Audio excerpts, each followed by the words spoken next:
Hey truckers, today we're seeing part 15 of From Enemies to Lovers, a hidden marriage story.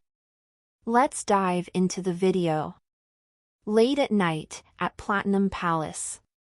After Lu Tingxiao sent Ningxi back to her apartment, he received Mo Lingtian's call the moment he reached home. You could hear from his voice that he had been drinking a lot. He was even slurring his words and yelling for him to have drinks over at his house. Halfway through, a loud bam sound could be heard. It was silent after that. It seemed like he had fallen down. Lu Tingxiao frowned. He had no choice but to pick up his car keys and drive over to Mo Lingtian's place. Alas, the moment he reached Mo Lingtian's door, he saw the man sprawled out in the snow at his front door. If he had not gone over, he would probably have laid there for the entire night. Lu Tingxiao pinched his forehead and carried the guy. Just as Mo Lingtian was lifted up, that mouth of his which reeked of alcohol leaned close to Lu Tingxiao's body. Xiao, Xiao. Before Mo Lingtian could kiss him, Lu Tingxiao quickly said, "Do you want to die?" When he heard the ruthless voice threaten him, Mo Lingtian instantly regained consciousness. Jesus! Why is it you? Then, he looked unhappy as he mumbled, "It's just a kiss. Do you have to look so undignified? I'm not a woman."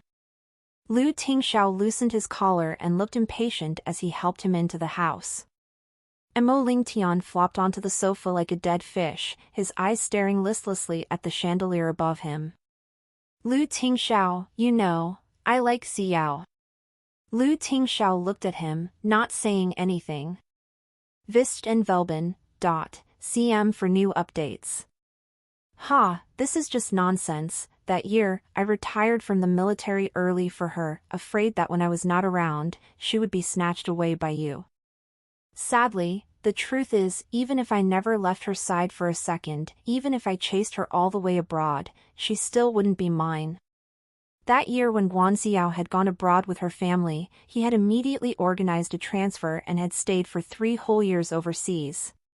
He only returned when his family forced him to, and throughout that period, he had frequently visited her overseas, never stopping keeping in contact with her. She had finally returned to the country now, and yet, what he got was thorough despair. Mo Lingtian rambled on for a long while, then he finally looked to Lu Tingxiao and asked, "Have you ever liked Xiao? If there wasn't the little bunny, would you ever get together with her?" Mo Lingtian's expression revealed his nervousness. "I wouldn't." Lu Tingxiao did not seem to hesitate at all. Mo Lingtian balled his hand into a fist. "Really? You dare say that you've never liked Xiao? The both of you are so compatible in every aspect. Before I met her, I have never liked anyone." As for her feelings towards Guanxiao and his feelings towards Mo Lingtian, there was no difference at all. "You bastard, you're really cruel." Xiao's attention was still on him, so he had treated him as his biggest rival, yet this guy was always an outsider. However, Lu Tingxiao's attitude had sparked a hope within him. Just as Mo Lingtian was in a trance, Lu Tingxiao took out a black palm-sized leather notebook and threw it to him. Then, he turned around and left. "What's this?" Mo Lingtian picked up the book and flipped it open to look. In the next second, his eyes had widened and he held that book like he was holding the Bible. Inside was full of Lu Tingxiao's familiarly scrawled handwriting. And the content was filled with pinpoints of the huge mistakes Mo Lingtian had done all these years in his journey to go after Guanxiao. Damn it, this bastard had never hinted. When did he come up with this? Of course, he didn't think that this dude was just doing it for their brotherhood. He had even defeated the little bunny's romantic rivals himself. This was too savage. Damn it! You punk, why didn't you give me tips earlier? Inside the bungalow, Mo Lingtian could be heard shouting at the top of his lungs. Today was a Saturday, so there was no school. The little bun had woken up very early and turned his wardrobe upside down to rummage through all his clothes. Just looking at the clothes had taken him more than 2 hours. Lu Jingli, who had came over, leaned on the little bun's door and yawned.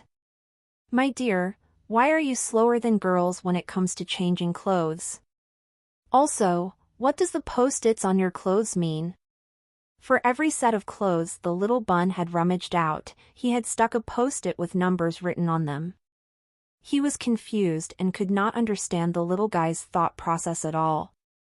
The little bun naturally ignored his second uncle and continued to rummage through his clothes, stick on a post-it, and repeat. After half an hour, the little guy finally picked the set of clothes with the largest number among the pile.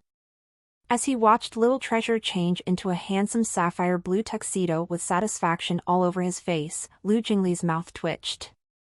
He turned to his brother and said, "Bro, they say a woman's heart is inexplicable, but your Little Treasure's heart is even more inexplicable than Mariana's trench." Lu Tingxiao briefly skimmed the numbers on the clothes, then plainly said, "Those numbers represent the amount of times Ningxi kissed him when he wore those clothes to meet her." Lu Jingli was speechless. "Very good, this is very like Little Treasure." He probably would not have thought of this even if he cracked his head. What made him even more speechless was the fact that Lu Tingxiao had actually understood this. Indeed, it was his biological offspring. After the little bun had changed into his clothes, he instantly ran to his father and looked up with sparkling eyes, indicating, "Father, I am all prepared. We can go look for Auntie Xiaoxi now." Lu Tingxiao looked down at his son and replied, "I'm bringing you to your grandparents today. Auntie Xiaoxi is busy today." The little bun's face immediately stiffened. New N0VEL chapters are published on N0V/E/LBIN. Co/M. Horrible news. It was as simple as that. Pfft. Lu Jingli could not help but laugh at the little guy's expression.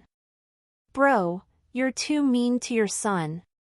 He changed his clothes for 2.5 hours before you cared to tell him that you weren't going to see his beloved Auntie Xiaoxi? What difference is this from happily opening up a thick Chinese New Year red packet to find that it was test papers instead?" The little bun indicated that his fragile soul had been traumatized, then he turned around to run inside his room. This was when Lu Tingxiao said again, "Tomorrow is a Sunday. Auntie Xiaoxi will come here with your teacher." When he heard this, the little bun, who had on an expression of "I won't believe this world anymore," instantly regained vigor. With that, Lu Tingxiao managed to lead Little Treasure out the door with ease. Before leaving, just as the three of them were about to get into the car, Lu Tingxiao suddenly paused and said to the butler behind him, "Uncle Yuan. Big Master, what orders do you have? Please bring Little Treasure's bear over." Bear. The old butler thought that Lu Tingxiao had some important orders, so he was confused by what he heard. At last, following Lu Tingxiao's orders, the old butler and 2 maids carefully brought the big bear prize from the parent-child event and tied it onto the car. "My God! Bro, what are you trying to do now? Why do you want to carry this darn bear back to the old residence?" Lu Jingli buried his forehead in his hands. He really felt like whenever he was with his brother, his intelligence was challenged. At the old residence. The both of you, if I didn't call to rush you guys, you would forget to come home, wouldn't you? In the living room, Lu Chongshan had been annoyed when he saw his sons, but when his gaze fell onto the little baby holding onto Lu Tingxiao's hand, his expression instantly turned gentle.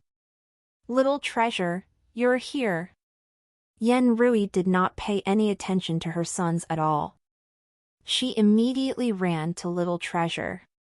New N0VEL chapters are published on N0V/E/LBIN. Co/M. "Little Treasure, we haven't seen you for so long. Do you miss grandmother? What about grandfather? Do you miss grandfather?" Lu Chongshan immediately asked too. Ever since Little Treasure had a high fever the last time, they promised to leave Little Treasure in Lu Tingxiao's hands without intervening. They had not seen the little baby since and they had long missed him terribly. Little Treasure looked at his grandfather, then at his grandmother and started to write on his writing board, Miss, Miss. 2 Miss, 1 for grandmother, 1 for grandfather. The little bun was being very fair. When the 2 oldies saw Little Treasure's writing, their hearts were instantly soothed. It was even more effective than any miraculous medicine. At the dinner table, Lu Chongshan and Yen Rui were eagerly picking dishes for Little Treasure and shortly, his bowl was piled up with a mountain of food. Lu Tingxiao had been asked a few questions about Little Treasure's daily life, while Lu Jingli had become entirely invisible. "Mother, I'm saying, why did you ask me to come home? You've never even looked at me once since I came home," Lu Jingli complained. Yen Rui was watching Little Treasure eat obediently, not even looking up to say, "Why would I look at you? What's so nice to look at?" Lu Jingli was speechless. Was this really his mother? Did she just dare say that he was merely a complimentary character? A son without a son is really like duckweed. After they finished eating, Lu Jingli finally had the chance to steal some limelight. Yen Rui and Lu Chongshan let Lu Jingli bring Little Treasure to play in the garden, leaving Lu Tingxiao to stay back with the oldies. The 2 elders did not look happy at all. They were obviously prepared to instigate him. Yen Rui said disappointedly, "Tingxiao, if Xin Yan had not called to tell us yesterday, how long were you going to keep it a secret from us? I already said then that we should not have been so kind to let them take Little Treasure. Isn't this great now?" Lu Chongshan looked at Yen Rui lamentably. That woman must have used this period of time to get close to his son through Little Treasure. It was the only way the 2 of them could have progressed so quickly.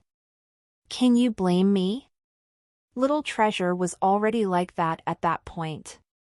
Just as the 2 of them were arguing, they suddenly saw Little Treasure running over.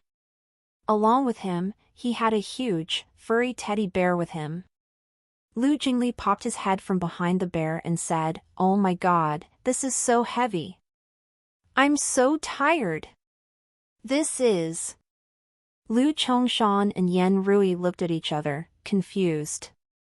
Little Treasure joined the parent-child event in school for the first time and won the first prize.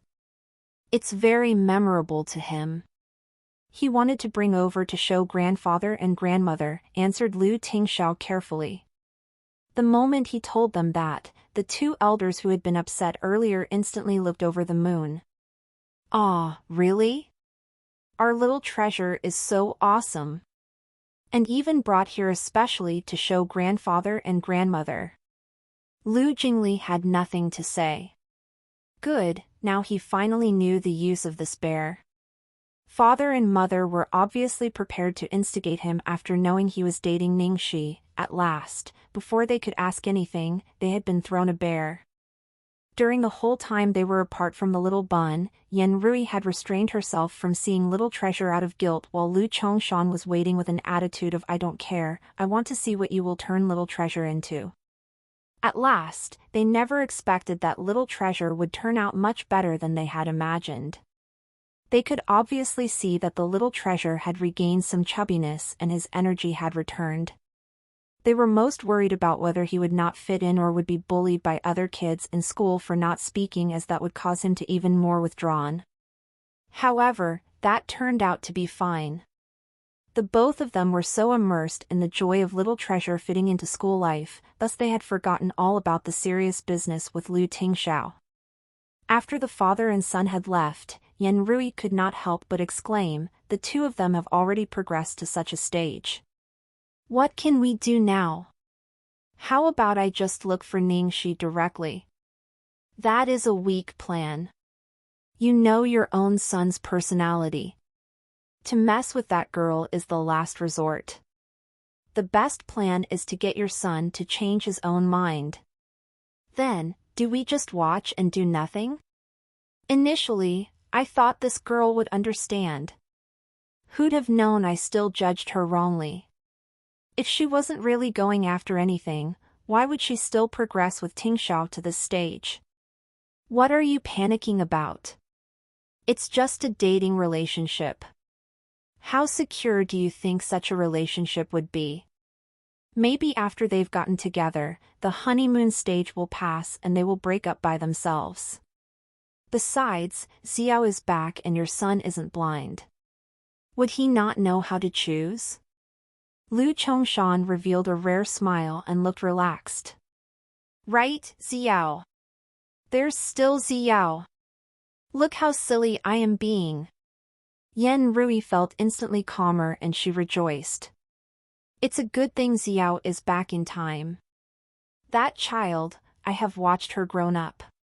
There were so many little girls in the circle, but she was still the more excellent one, compatible with our Tingxiao in every sense.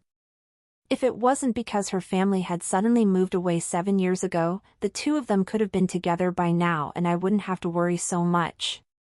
Whatever it is, after all the birth chart and fate evaluations, organizing blind dates cannot compare to those we know through and through.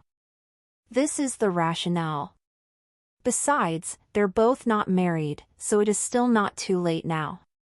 We don't have to do anything as long as we just help the two of them create some opportunities. Let's invite the Guans for a dinner on Sunday night. As the man's family, we should take more initiative.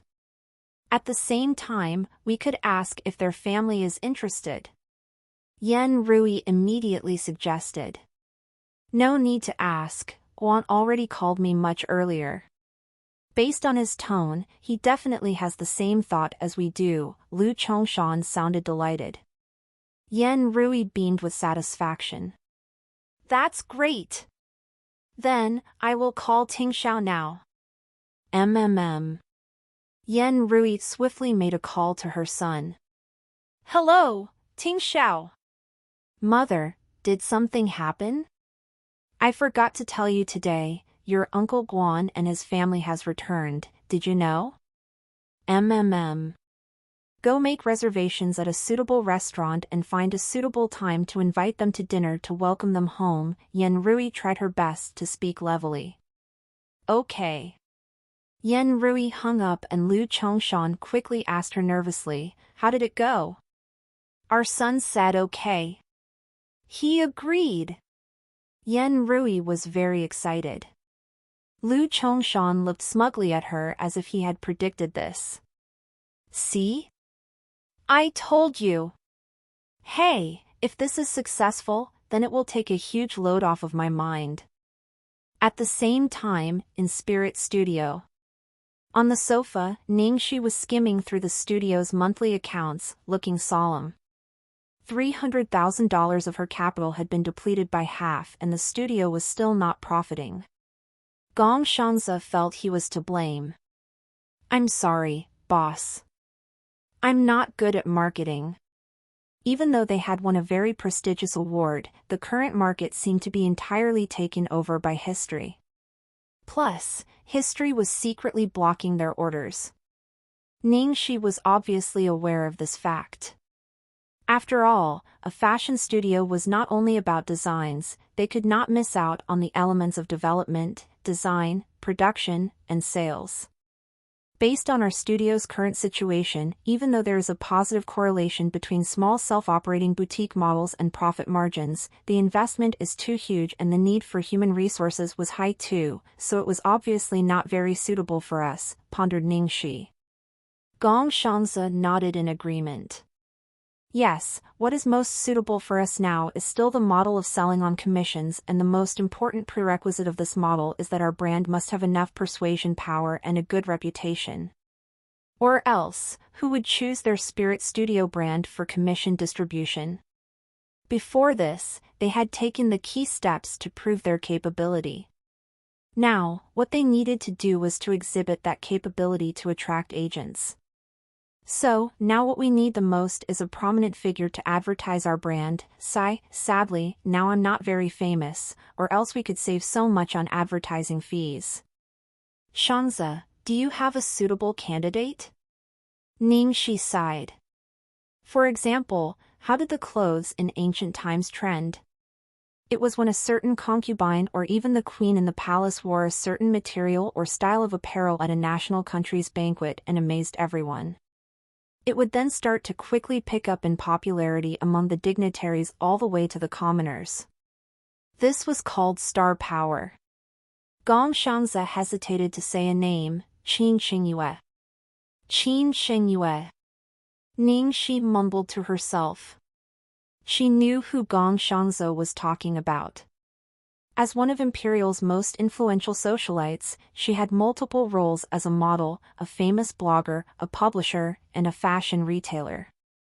She had a column in Country M's most prestigious fashion magazine FA, and she was a household name in the fashion industry. It would not be wrong to call her the indicator needle of fashion.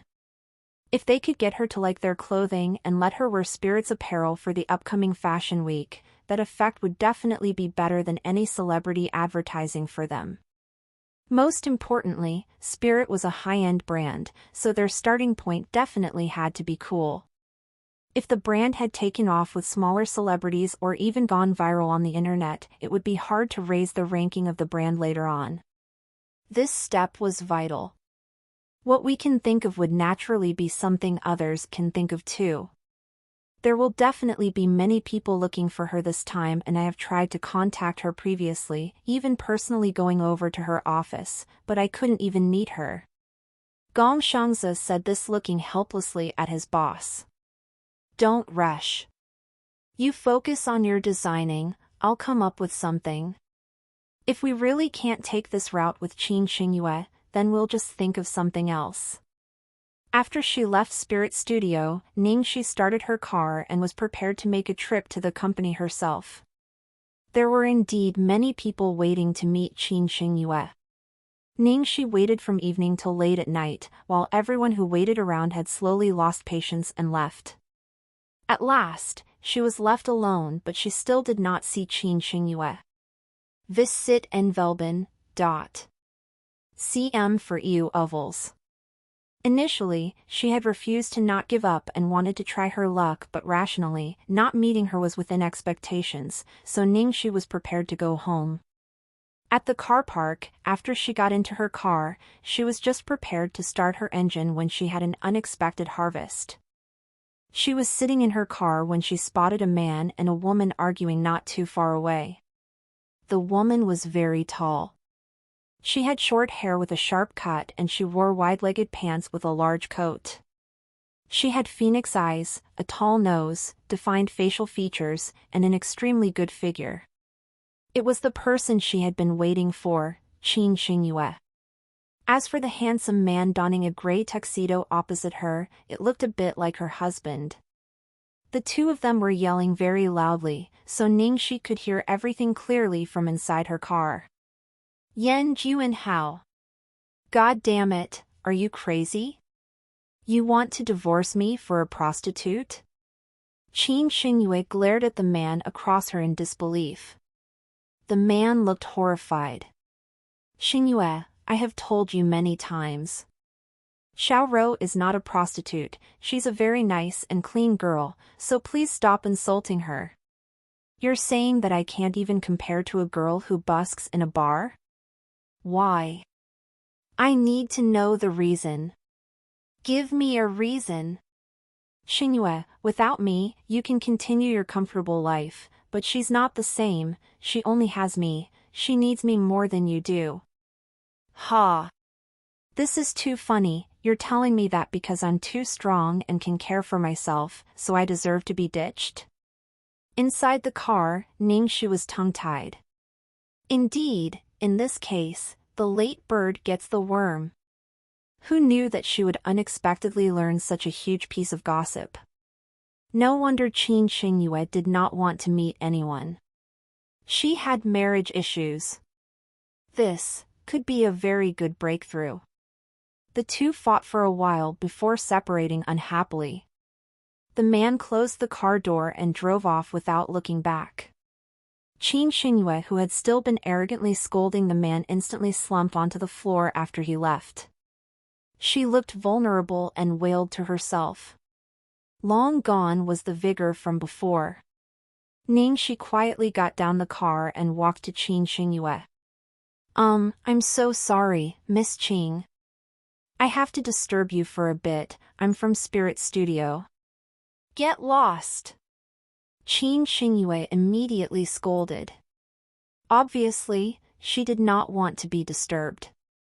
Ningxi skipped the bullshit and immediately said, Miss Qing, if I can help you get your husband to change his mind, could you wear our studio's apparel in the upcoming fashion week? Qin Xingyue laughed bitterly. Ha!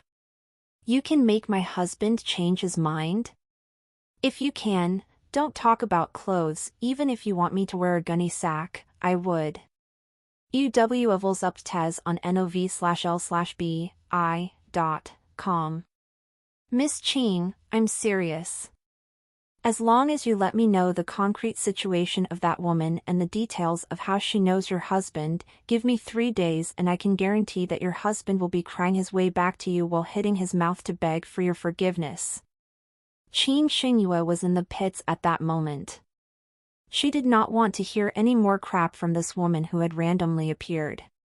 However, after scolding her earlier, she changed her mind based on Ningxi's words. Let Yan Juanhao cry his way back to her while hitting his mouth and begging for her forgiveness?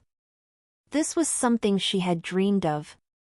But, this was impossible, impossible. Ningxi watched as Qin Xingyue waver. Then, she ran off to get the pack of beer from her car boot. I have beer, want some? Qin Xingyue looked at her, then got into the car. For the beer. Or rather, what she needed more than the beer at this moment was someone to talk to. Qin Xingyue drank 3 bottles of beer before she finally said, Juanhao and I were friends since we were kids. We grew up together and our relationship had almost no setbacks, so naturally, we started dating and then we got married. Our life after marriage had also been very happy all along. When I'm being rash, he would tolerate me. He pampered me even more than my parents.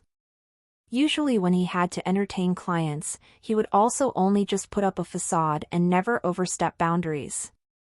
He is very nice, really very nice. I don't even know why is he acting like he is possessed this time, to be charmed silly by a girl who busks in the bar, even willing to divorce me. Phi DDEU up TS on NOV/E/LN.com. When I found out about them, I immediately went to the bar to find the woman and slapped her several times. But you know what? He protected that woman right in front of me. That day when he returned, he asked for a divorce. Ningxi held her head as she listened intently, then her brows raised slightly. Is that girl's background very tragic? Did she say that she works in the bar to earn her pay for her school fees, that sort of thing? Yes, I've investigated, everything she said is true.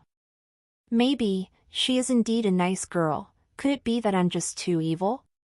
Qin Xingyue asked miserably. Ningxi scoffed, please, sis, would good girls hook up with other people's husbands? Even if we pretended that she didn't know you existed before this, you have already gone over to cause a ruckus, so would she still not know? You tell me, what was her reaction? She kneeled in front of me to apologize and said that she could not help herself, that she loved him too much. She said that she would die without him. In fact, she had attempted suicide twice and she really almost died the second time. The hospital even released a medical crisis notice. From the gist of the conversation, Ningxi could roughly guess the overall situation.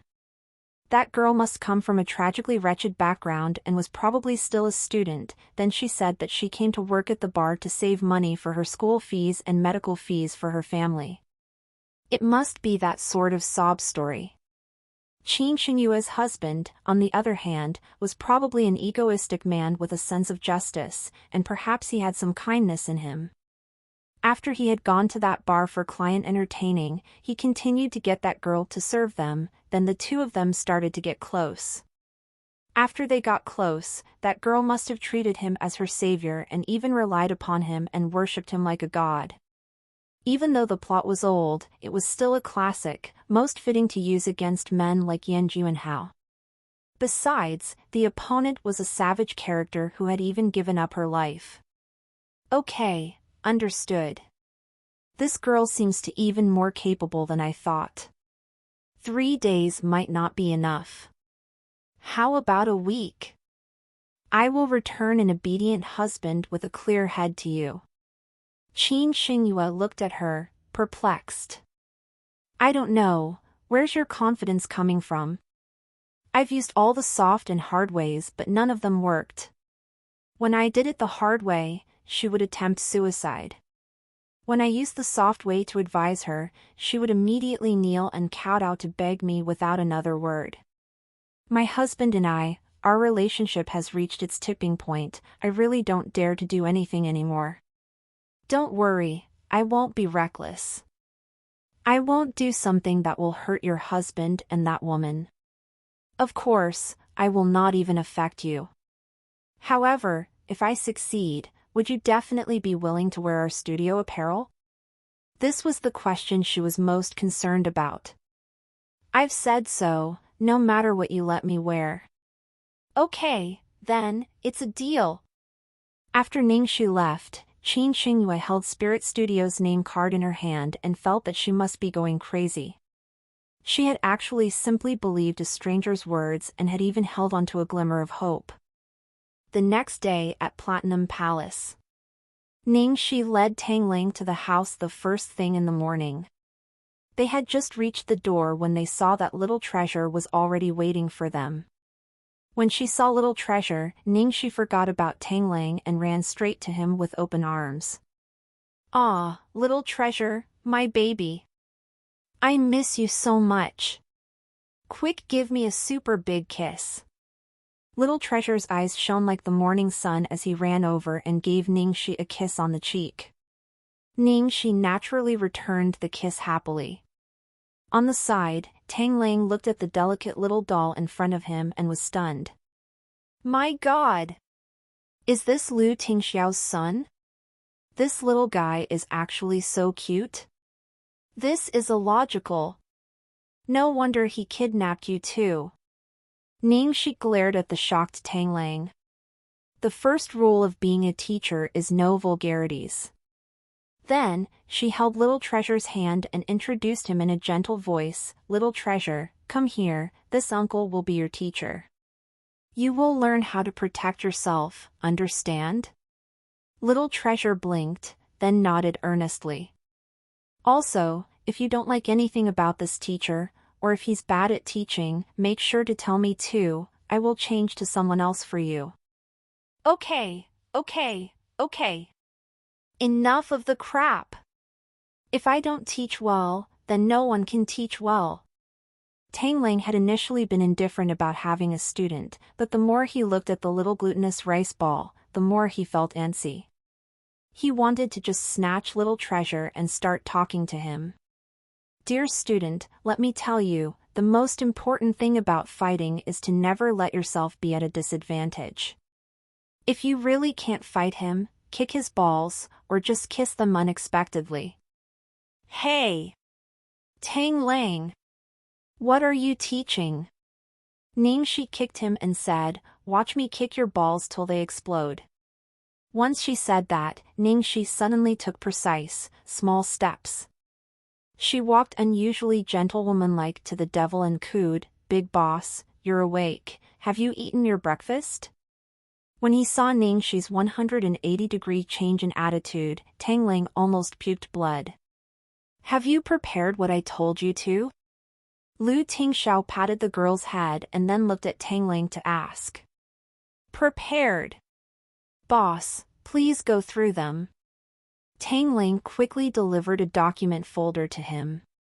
There was actually a detailed class plan inside. Ningxi's eyes almost popped out of their sockets when she saw that. Tang Ling actually knew how to prepare things like a class plan.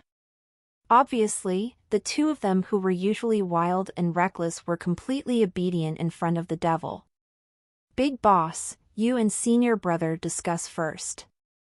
I'm going to go next door to look for Lu Jingli, I'll be back very soon. MMM. Lu Tingxiao nodded. When Ningxi ran over, Lu Jingli was humming and watering his baby cabbages in the garden. When he saw Ningxi, he immediately stood alert.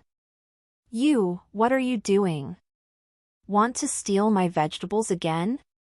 It's not that you can't steal them, but I want to eat them too.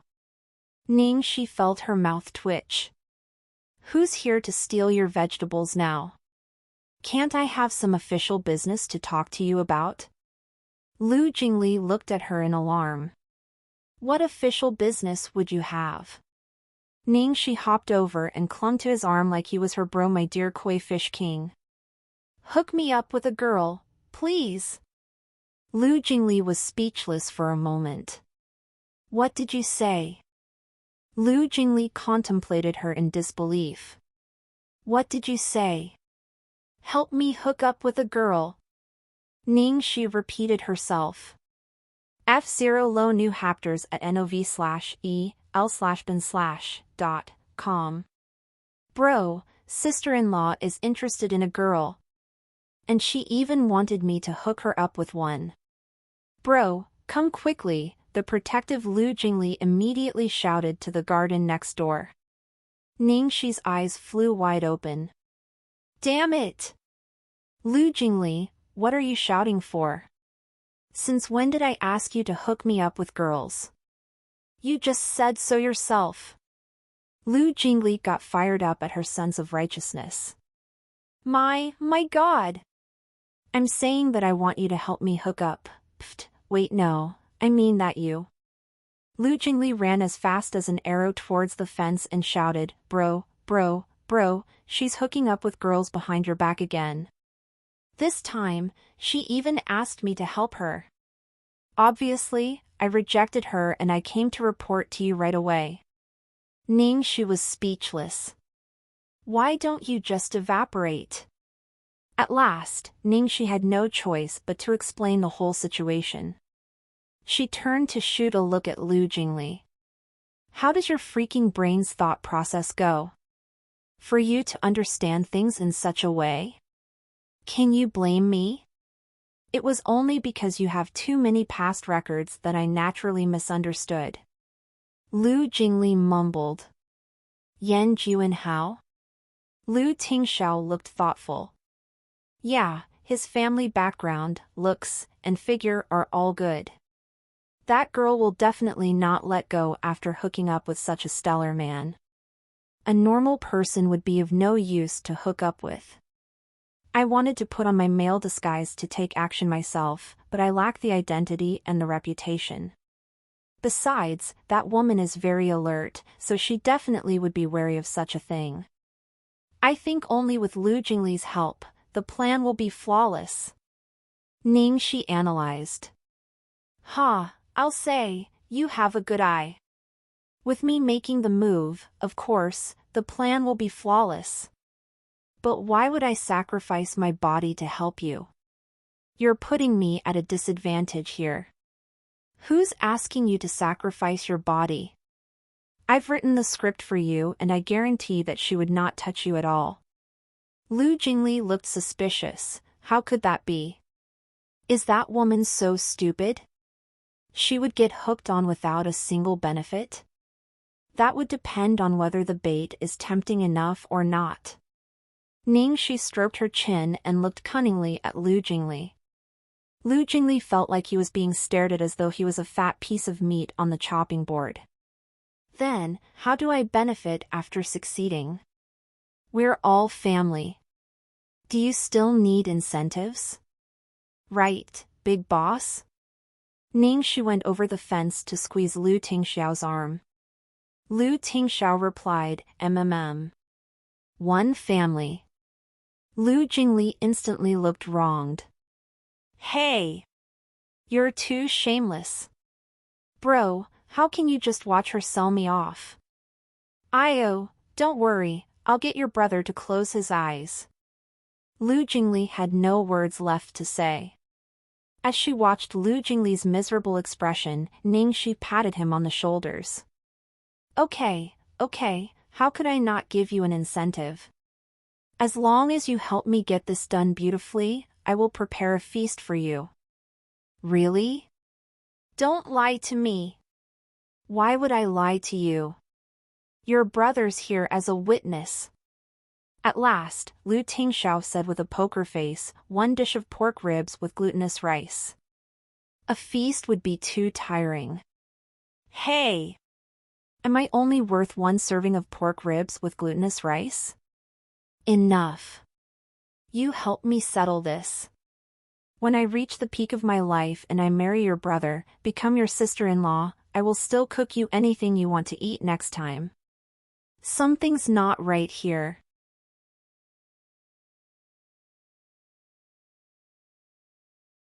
That Saturday, while Tang Ling was teaching Little Treasure Kung Fu, Ning Shi was teaching Lu Jingli how to pick up girls. In the evening, Lu Tingxiao called her to the garden. Big boss, what's up? She observed the way Lu Tingxiao looked. It seemed like he had something to say to her. I have dinner plans tomorrow night. I can't accompany you guys. Oh, no worries, you go ahead with that. Coincidentally, I have to bring Lu Jingli out to execute the plans.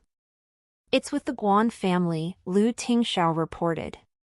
When Ning Shi heard this, her eyebrows raised. It seems like your parents have thought of the same thing as I did. She had looked for Lu Jingli to pick up a girl, while they had been looking for a girl to hook up with Lu Tingxiao. Without a doubt, her relationship with Lu Tingxiao had been found out, so they definitely would have any backup plan. Vist and Velben, CM for new updates. To be honest, she herself had never thought that she would progress so far with Lu Tingxiao. There would definitely be many things they have to face in the future, but she never regretted it one bit. Ning Shi, do you trust me? Lu Tingxiao looked at her earnestly. Ning Shi didn't reply. She just tiptoed and kissed him on the lips. On Sunday, at a certain high-end Western restaurant in Imperial, Ning Shi and Lu Jingli had chosen a corner to sit. The one who's playing the piano is Yang Shiro. She originally worked at the bar, but her current job was probably scouted by Yan Juanhao. Ning Shi pointed at the girl who was playing the piano and outlined the situation to Lu Jingli as they watched her. Yang Shiro wore a white dress and had soft, jet-black hair that reached her waist. One look at her gave off the vintage yet fresh and gentle aura, the type that could really easily invoke a man's urge to protect her. Lu Jingli watched Ning Shi stare at the girl intently and immediately looked annoyed. He reached out to block her sight. Hey, are you done looking? You already have my brother, but you're still staring at other girls. This is too much. Ning Shi swatted his hand away and continued to look. I'm just observing the enemy here. Lu Jingli looked angry. Who would believe you? Your eyes are about to fall out. All you shallow asshole men. Ning Shi's mouth twitched in amusement. Hey, don't you think there's something wrong with what you just said? Lu Jingli then blinked. It did seem like something was not right. Ning Shi held her chin and looked at him thoughtfully. Lu Jingli, let's get serious now. Forget the rest of it. Just based on her appearance, this girl does seem like she would attract men. Don't you feel anything at all? Lu Jingli scoffed condescendingly. No. That's not the type that I like. Ning Shi instantly raised her brows. Oh, you have a certain type? Based on what I know, you have only started to be single recently. You dated numerous hot girls, thin and fat, without any particular type? Lu Jingli's expression had darkened now. Of course, I have a type. Don't make it sound as if I don't pick and choose at all. I'm very picky, I'm telling you. I really like those open-minded, extraordinary, flawlessly beautiful, light as a bird, elegantly unpredictable, few in words yet fragrant in aura, graceful as a swan, and pretty much supernatural girls. Ha ha. Ningxi rolled her eyes and waved. You should just stay single forever. This guy's selection criteria for a partner was too much. What's wrong with me? My standards aren't high at all right? When I asked you the kind of person you liked back then, you even said whoever he is should be walking on rainbows.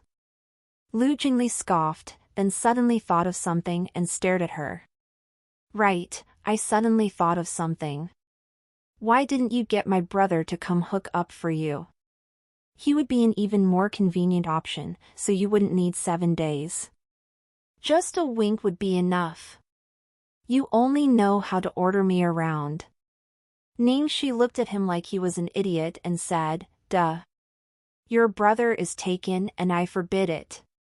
If you torture me anymore, I won't do this. Ningxi quickly pat Lu Jingli's head and said, Oh, I won't torture you anymore, be good. Have you read the script I wrote for you? Lu Jingli was annoyed when she brought it up. What kind of script was that? It's not even creative at all. Didn't you say it was hard to pick up this girl? Can it really work? It's hard for other people. Don't you worry. She's just a girl and even a mother of several children would fall for you. Go, Pikachu!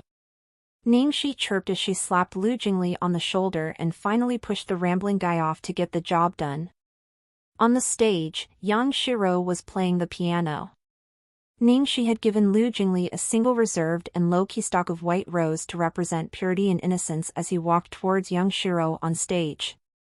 There was a Bluetooth hands-free piece in Lu Jingli's ear through which Ningxi issued him instructions from afar. Go, I'm not asking for your charming eyes or whatnot. Just put the rose on the piano and your mission for the day will be complete. Ningxi was afraid that Lu Jingli would go overboard with the acting, so she fixed her eyes on him nervously. Thankfully, Lu Jingli's performance was not bad. When Yang Shiro had finished playing one song, he laid that rose on her piano like a gentleman and even used those charming eyes of his to affectionately grace her with a look before turning around to leave. Ningxi observed Yang Shiro's expressions, amazed, shocked, subtle disbelief and ecstatic joy, all while she pretended to be calm and indifferent. It was basically all playing out within her expectations. Okay, done. Work's over. I'll treat you to barbecue. At the same time, Ningxi stood up and left the restaurant to catch up with Lu Jingli. Lu Jingli muttered unhappily, I still think it's too simple. You did so much to mobilize a top-class god like me to help you smack a mosquito? Ningxi scolded him impatiently, are you trying to get beaten up? Isn't it good if it's easy? You want me to order you around like cows and horses? You're still my future brother-in-law. I wouldn't throw you into the pit, so how could I torture you? Even though these words are kind, but why do I feel like I'm being tortured again? Full 0W current novels on n/o/v/3l/b in.co/m. After they left the Western restaurant, the two of them found a roadside stall to sit down at and ordered some fried chicken and beer. Do I really not need to be more flirtatious? Otherwise, how would she know who I am? Lu Jingli was still muttering worriedly. What do you know? It's too lowly of you to announce your identity. Your entire magnanimity was put out right there. She will definitely go around to ask by herself. Tomorrow or the day after, just continue to come at this hour and every time you do, you just have to give her one white rose. On the 4th day, the time would be about right, so give her 99 roses, then reserve the entire restaurant and treat her to a meal. Obviously, the money for flowers and booking the restaurant will all be borne by me. Lu Jingli pouted. You're really going all in. Have you never thought of what to do if you fail? Ningxi shrugged and said nonchalantly, what can I do then? I'll just beat you up to release my anger. Hey! You just said that I was your beloved brother-in-law and wouldn't torture me. The two of them continued to chat for a while when Lu Jingli suddenly got startled again as he counted on his fingers. Dead. Dead, dead, dead. Why are you dead? Ning Shi watched him in confusion. Today is the 7th day of you dating my brother. The 7th day, isn't it? Lu Jingli looked like the apocalypse was dawning on them. Yeah, what's up with that? Ning Shi was still confused. Lu Jingli put down the drumstick in his hand and said, Xiaoxishi, I don't want your feast, or your glutinous rice with pork ribs anymore. Can you not break up with my brother? My brother really likes you. Ning Shi was dumbfounded by this. What? You've only drank a few sips of beer. Are you drunk already? Since when did I say I want to break up with your brother? Lu Jingli looked like he wanted to cry. But, it's already the 7th day. All the guys you've dated before this have never lasted beyond the 7th day, have they? Ning Shi was speechless. No wonder Lu Tingxiao had suddenly celebrated that random 5th day thing. No wonder she always felt like something was odd about Lu Tingxiao. This dude wouldn't be taking this thought to heart, would he? She was thoroughly at a loss for words. A certain 6-star hotel in Imperial.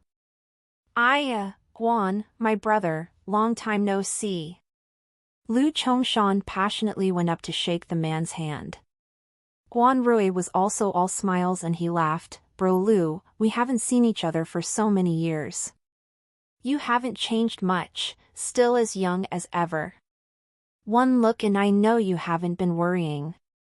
Nah, both of our sons are worth worrying about, they are not as considerate as your daughter. Yan Rui said as she playfully nudged Guan Xiao's arm and looked delighted. Your girl, Xiao, is becoming prettier. After the two families greeted, they sat down at the dinner table. Didn't Zihao return this time? No, after sending us home, he immediately rushed back. He can't leave the company over there. It's a good thing Xiao is accompanying you both. Get the latest chapters on n/velbin.com. Yeah. This girl, she's amazing. I heard she just got an MBA. Such a young girl, yet she's already so advanced. Not easy at all. Yan Rui could not stop singing praises. While the parents were chatting, Guan Xiao and Lu Tingxiao's were happily catching up too. Tingxiao, do you remember Gao Zhua? Our high school friend who was the student council president. Guan Xiao casually started a topic. Despite being distant for 7 whole years, they shared countless memories together. Those were things that could not be erased. Before this, Gao Zhua invested in tech stocks. At last, he lost everything, said Guan Xiao with a sigh. Even though it's the technology generation, the depth of defense of many tech companies is limited, so it would be too hard to determine the final victor early. It's very hard to value their shares logically. There are indeed risks. Additionally, there are 2 more types, the companies which need too much funds but have little potential for profit, and companies that are too young. Usually, I wouldn't dare to get involved. There are also exceptions. Of course, take IM and CN for instance, even though they both have the same deep form of defense, they have sufficient cash flow and a history of long-term profit. That year, you used $300,000 to buy 7% of IM stock at $3.56 per unit. 3 years later, IM changed their business strategy and started to withdraw their funds and invest in the production of smartphones. Now, the stock unit price has risen to $32.80, increasing by 10-fold. You're still amazing, daring to play in any field. Just my luck. You can be humble with others, but you don't have to pretend with me. Both families' parents watched their children interact in delight. Look how chatty the kids are. Sigh, you don't know that usually at home, we would talk until our mouths fell out and he would still reply us a grunt. It's very hard to get him to talk. Don't mention it, my daughter's the same. I remember that these two have always been very compatible since they were children. Guan Rui initially had something to say about the fact that Lu Tingxiao had a son and was currently dating someone. However, once he thought of Lu Chongshan's promise and saw that the huge Lu family's business had grown quite a bit in the past 7 years after Lu Tingxiao had taken over, he suddenly felt like those were just petty matters. Most importantly, this potential marriage could bring the Guan family unmeasurable profits. In reality, Lu Chongshan was still not satisfied with Guan Xiao as a candidate to be his future daughter-in-law. The one he was most satisfied with would still be Zhuang Qi from the Zhuang family. Now, that girl would really hit the spot. Guan Xiao had grown up in a family of business, she was too smart and snobbish. Sadly, recently the Zhuang family had suddenly turned cold towards them, making Lu Chongshan feel somewhat regretful. After all, the Zhuang family was a family of public officials. Generations of Zhuangs had been married to families of similar backgrounds, much less with families of business. Such a tradition could not be forced. At last, the dinner was considered a happy occasion for both hosts and guests. Lu Chongshan and Yan Rui could finally relax and wait for Lu Tingxiao to change his mind, yet they did not know that their own son was like an unbreakable reed, an unmovable rock. At Regal Riviera Hotel. After she returned to the apartment, Ningxi showered and was prepared to sleep when the doorbell rang. When she saw Lu Tingxiao outside her door, Ningxi was slightly surprised. Lu Tingxiao, it's already so late. Why are you here? Come in. After he entered, Ningxi was about to get him a pair of slippers when he pulled her into an embrace. What's wrong? Read latest chapters at bin/o/m only. Sorry, because of some reasons, I can't change their attitude in a short amount of time. But it doesn't matter if we're dating or getting married, it is still between us. You don't have to worry or please anyone else. No matter what happens, don't settle things alone without telling me. Just leave it to me. Do you understand what I'm saying? I understand. Ningxi nodded. Initially, he was worried she would mind, so he had rushed over that late at night to soothe her. Actually, if you want to resolve the other side, it's very easy to, Lu Tingxiao said. You have a plan? Ningxi immediately asked suspiciously. Since he had a plan, why didn't he say so earlier? Lu Tingxiao nodded. There's a most effective way to do this. In fact, it is very easy. We just haven't achieved it yet. Really? What is it? Ningxi was increasingly curious. Make a human. Ningxi scratched her head, unsure of what he was implying. Ah. Make what? Lu Tingxiao looked towards her stomach meaningfully. When she noticed Lu Tingxiao's line of sight, Ningxi's face instantly reddened. Hey! Lu Tingxiao, why are you starting to be corrupt again? How am I corrupt? Wasn't this a very sacred thing? The process of making this human is corrupt. Lu Tingxiao looked helplessly into her eyes as he touched her little corrupted head. I'm leaving. Ningxi was dumbfounded. Ah. You're leaving just like that? Had he especially rushed over just to say these few sentences? Ningxi's eyebrow raised in question. Really leaving? You sure? Aren't you afraid that when you wake up tomorrow morning, I'll break up with you? It's the 7th day. 1 week already. Break up doomsday. When he heard this, Lu Tingxiao's back instantly stiffened. Upon seeing Lu Tingxiao's reaction, Ningxi held her forehead and did not know what to say. Sigh, what should I say? Big boss, you have such a high IQ, why do you believe Lu Jingli's nonsense? I already said, you're special. Lu Tingxiao paused mid-step.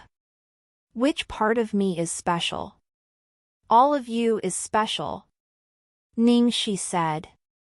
Lu Tingxiao fixed his eyes on her and suddenly asked, even more special than the person you liked before? Huh? Ningxi was stunned. Aren't you the person that I have always liked? Just as she was about to blurt that out, she suddenly realized that the person Lu Tingxiao was referring to was that dude. When she thought about this, Ningxi suddenly shuddered and had goosebumps. It's already so late at night. Can we not mention that guy? This creepy panic bubbling up. She had finally gotten rid of living under his shadow. Lu Tingxiao's eyes dimmed and the arm he hugged her with tightened a little. Okay. The person I like right now, right this moment is you. You're not allowed to think nonsensical stuff.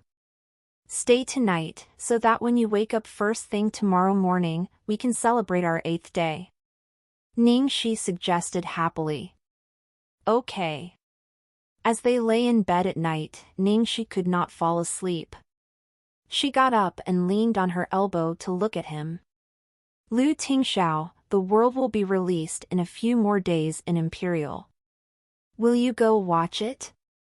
I won't. Ningxi immediately straightened up a little. Ah. Why? Lu Tingxiao looked at her, then covered her with the blanket and did not say anything. Ningxi looked disappointed as she spoke sadly to her fingers, this is my first acting stint in a movie.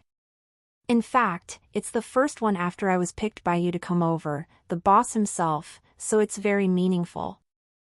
I still want to show you how awesome my performance was. Why don't you want to watch it? She felt like a child who had scored 100 points but her dad was unwilling to look at her test paper. Because I might not hold myself back from getting it all off the screens, Lu Tingxiao said, shooting her a side look. Huh? In the next second, Ningxi suddenly understood. Could it be because she was acting as a couple with Jiang Mai in the movie? But hadn't all the bed scenes and kissing scenes already been edited out and succinctly implied instead? The only one that made the cut was the first kiss and that had been done with a mask in between them.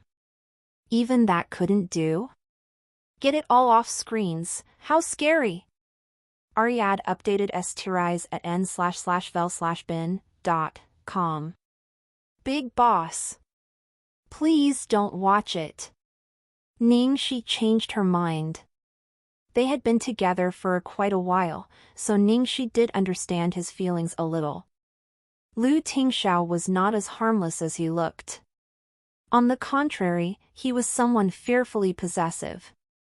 The fact that today he didn't break her legs and chain her to the bed, letting her run around outside instead, and that he simply wouldn't watch her movie knowing he would get jealous, it was already the epitome of true love. The morning sun trickled in through the window. While the girl's skin looked delicate under the sun rays, you could barely see her soft and cute fine hair on her arms and face. Lu Tingxiao leaned on the bed while his fingers grazed her cheeks lightly.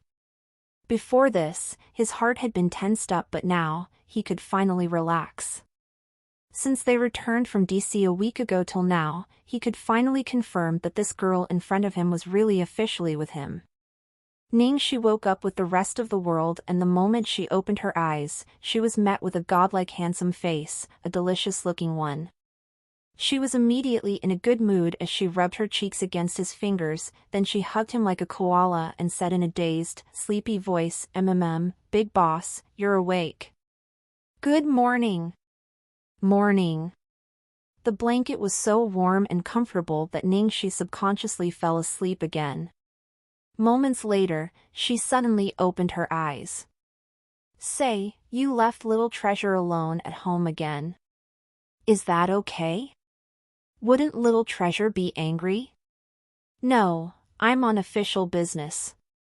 Official business UW Ovals up Tez on NOV/L/BI.com. I still need this half-mother to work hard. Gosh, did he usually lie to little treasure like this? These few days, apart from promoting the world with the crew, Ningxi had been busy with the studio, preparing for the upcoming spring-summer fashion week. After all, whether their reputation and market could expand would rely on this. Finally, after Lu Jingli had been giving white roses to Yang Shiro for 3 days, the plan to attack Yang Shiro had reached the most crucial 4th day. Night fell. Yang Shiro went to work at the restaurant as usual, feeling emotional and uncertain. After she glanced at the man who had presented her with the rose on the first day, she was almost in disbelief. Apart from those low-key important figures in Imperial who never appeared in newspaper and magazines, she knew all the other ones like the back of her hand. Furthermore, it was the second master from the Liu family who had always been very prolific. She really could not believe that such a person would want to be involved with her, so she was not assured and had secretly asked around. At last, she confirmed that this man was really the second master of the Liu Corporation, Lu Jingli. Before this, a famous tabloid magazine had organized a leaderboard of the top men all women in Imperial wanted to have a one-night stand with, and Lu Jingli was rated #1, so you could see that this man was quite the charmer. Of course, at the same time, this meant that such a man could be messed around with, but if you were serious, then you would lose out. In a certain hidden corner of the restaurant, Ningxi flipped a tabloid magazine as she spoke through the Bluetooth earpiece to Lu Jingli. Pfft, Lu Jingli, I can't believe you're voted as #1 on the leaderboard for the man that girls want to have a one-night stand with. All these girls just want to hook up with you and not marry you. You really deserve to be single forever. Huh. So what if they want to hook up with me? What's wrong with that? They want to hook up with me because I have the skills. Lu Jingli said with pride. Yes, your skills, so, today you must perform better and not use your usual hookup ways.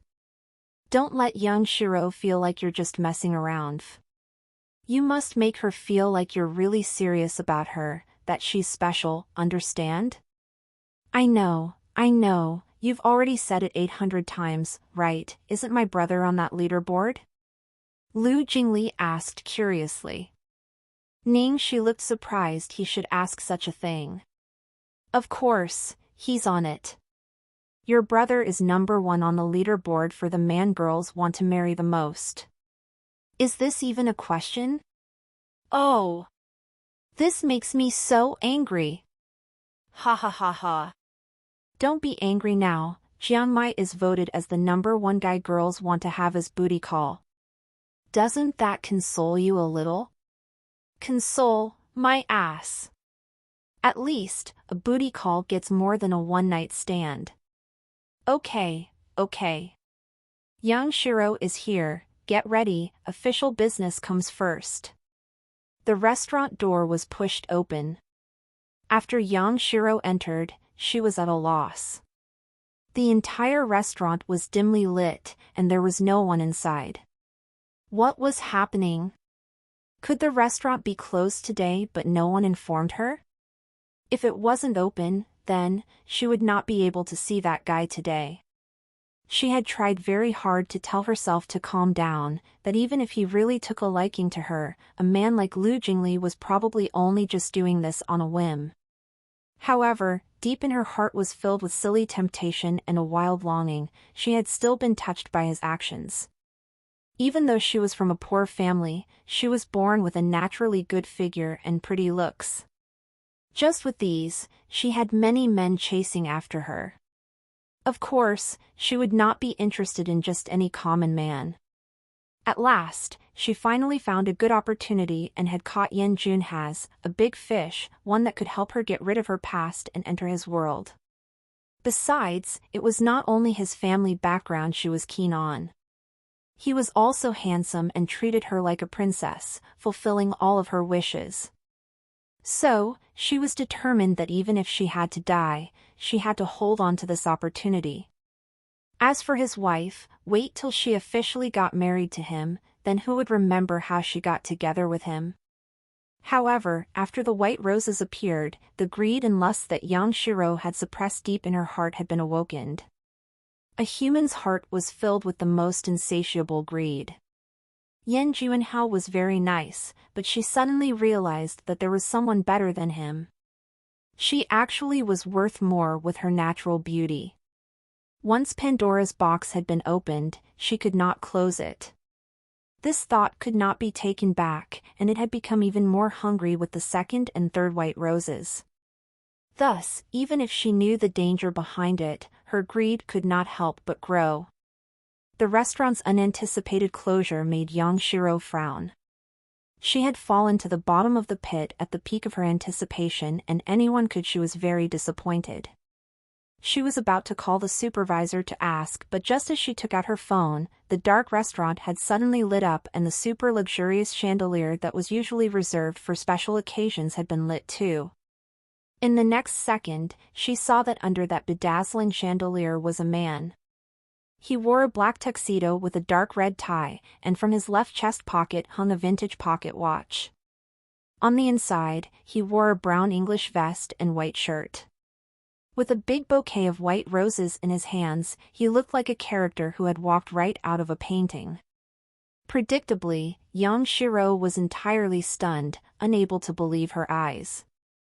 The piano she had played every day was already being played someone else, and there was even a professional orchestra beside it, playing a romantic, soothing tune.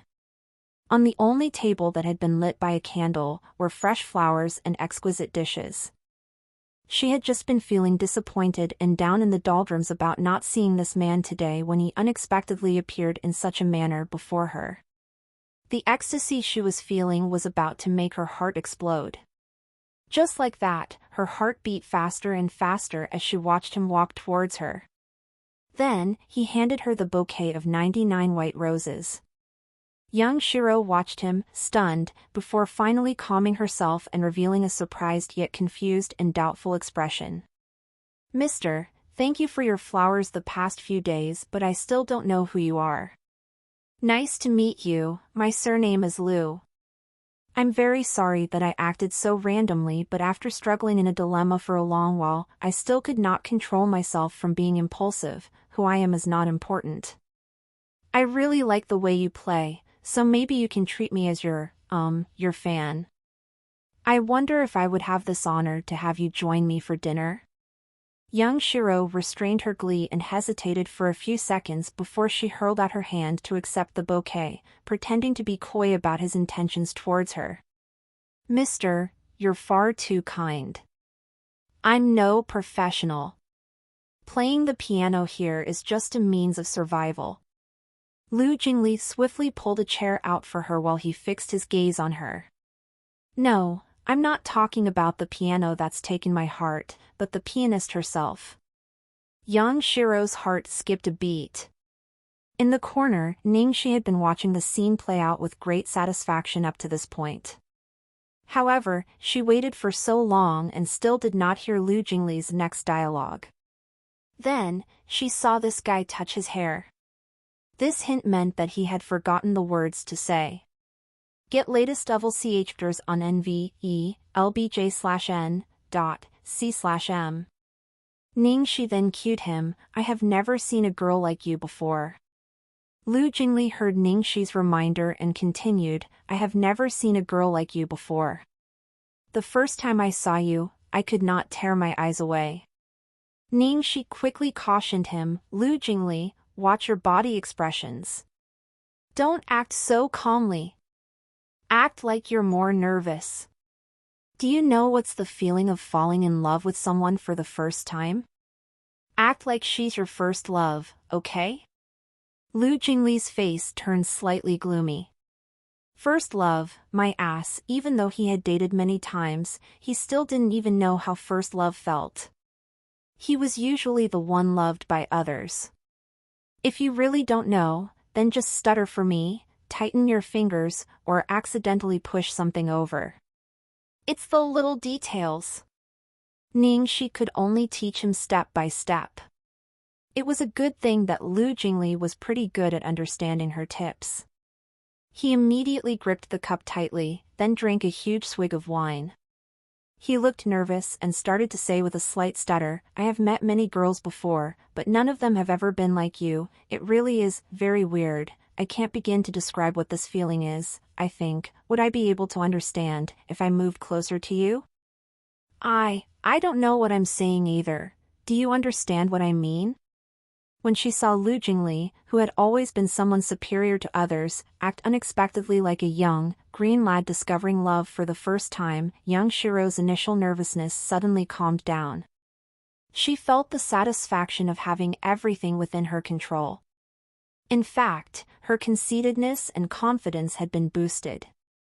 She laughed lightly and said ambiguously, "We are probably destined to meet then." The conversation progressed considerably smoothly and the entire dinner was filled with a flirtatious vibe, basically achieving the effect Ningxi had wanted. Then, it was time to find the next key timing.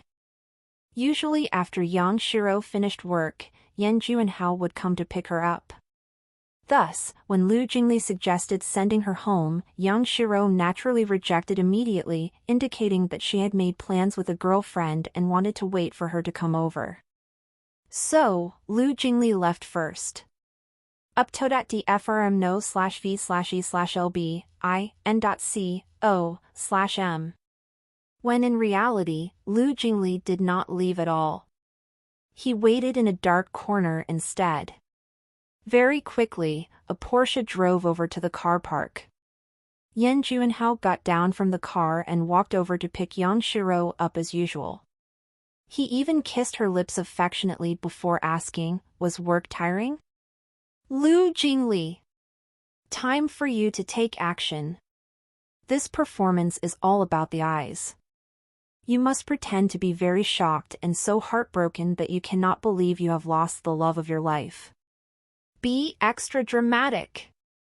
Understand?" Ningxi reminded repeatedly. Lu Jingli pursed his mouth and rolled his eyes at her. "Why don't you switch careers to be a director?" "Because I'm afraid that there will be too many actors like you, then I would die of anger." "Hey! My performance is clearly good, okay?" Okay, it's very good for a first-timer. Go, quickly! They're about to finish kissing." Ningxi agitatedly pushed him out. He really was not that good at acting. He had obviously dated many times before, but he was like someone who had no dating experience and had no heartfelt emotions at all. People could obviously tell from one look that he was the kind to mess around with girls only. No wonder all the girls only wanted to have one-night stands with him. Lu Jingli followed exactly as per the prepared script and dropped the car keys in his hand, then looked at the scene before him in disbelief. A pained expression crossed his face. He looked like he had just found his true love, but realized that his true love had already found the love of her life. When she saw Lu Jingli, Yang Shiro's expression paled. She obviously did not expect Lu Jingli to leave and then return again. "Hey! I'm letting you be dramatic, but not that dramatic. Your eyes are too wide and your performance is not convincing enough. Don't continue to stand there, you will be exposed. Quickly turn around and leave," Ningxi urged. Finally, it ended. In the car, Lu Jingli slumped onto the car seat like a dead dog. "Acting is so hard, I feel like my body has been hollowed out. Of course, this is a skilled job. What else do I have to do tomorrow? The foundations have been laid enough, so you don't have to do anything tomorrow. Just keep her hanging. The day after tomorrow, we will finish the final scene and then we'll be done." "Thank you, Director Ning. Good boy, I'll give you an additional drumstick for the boxed rice later." At night, when Ningxi had just returned to the apartment and parked her car, she unexpectedly saw two familiar people outside. Those two people being intimate under the lamp post, looked like Ning Xuelua and Su Yan.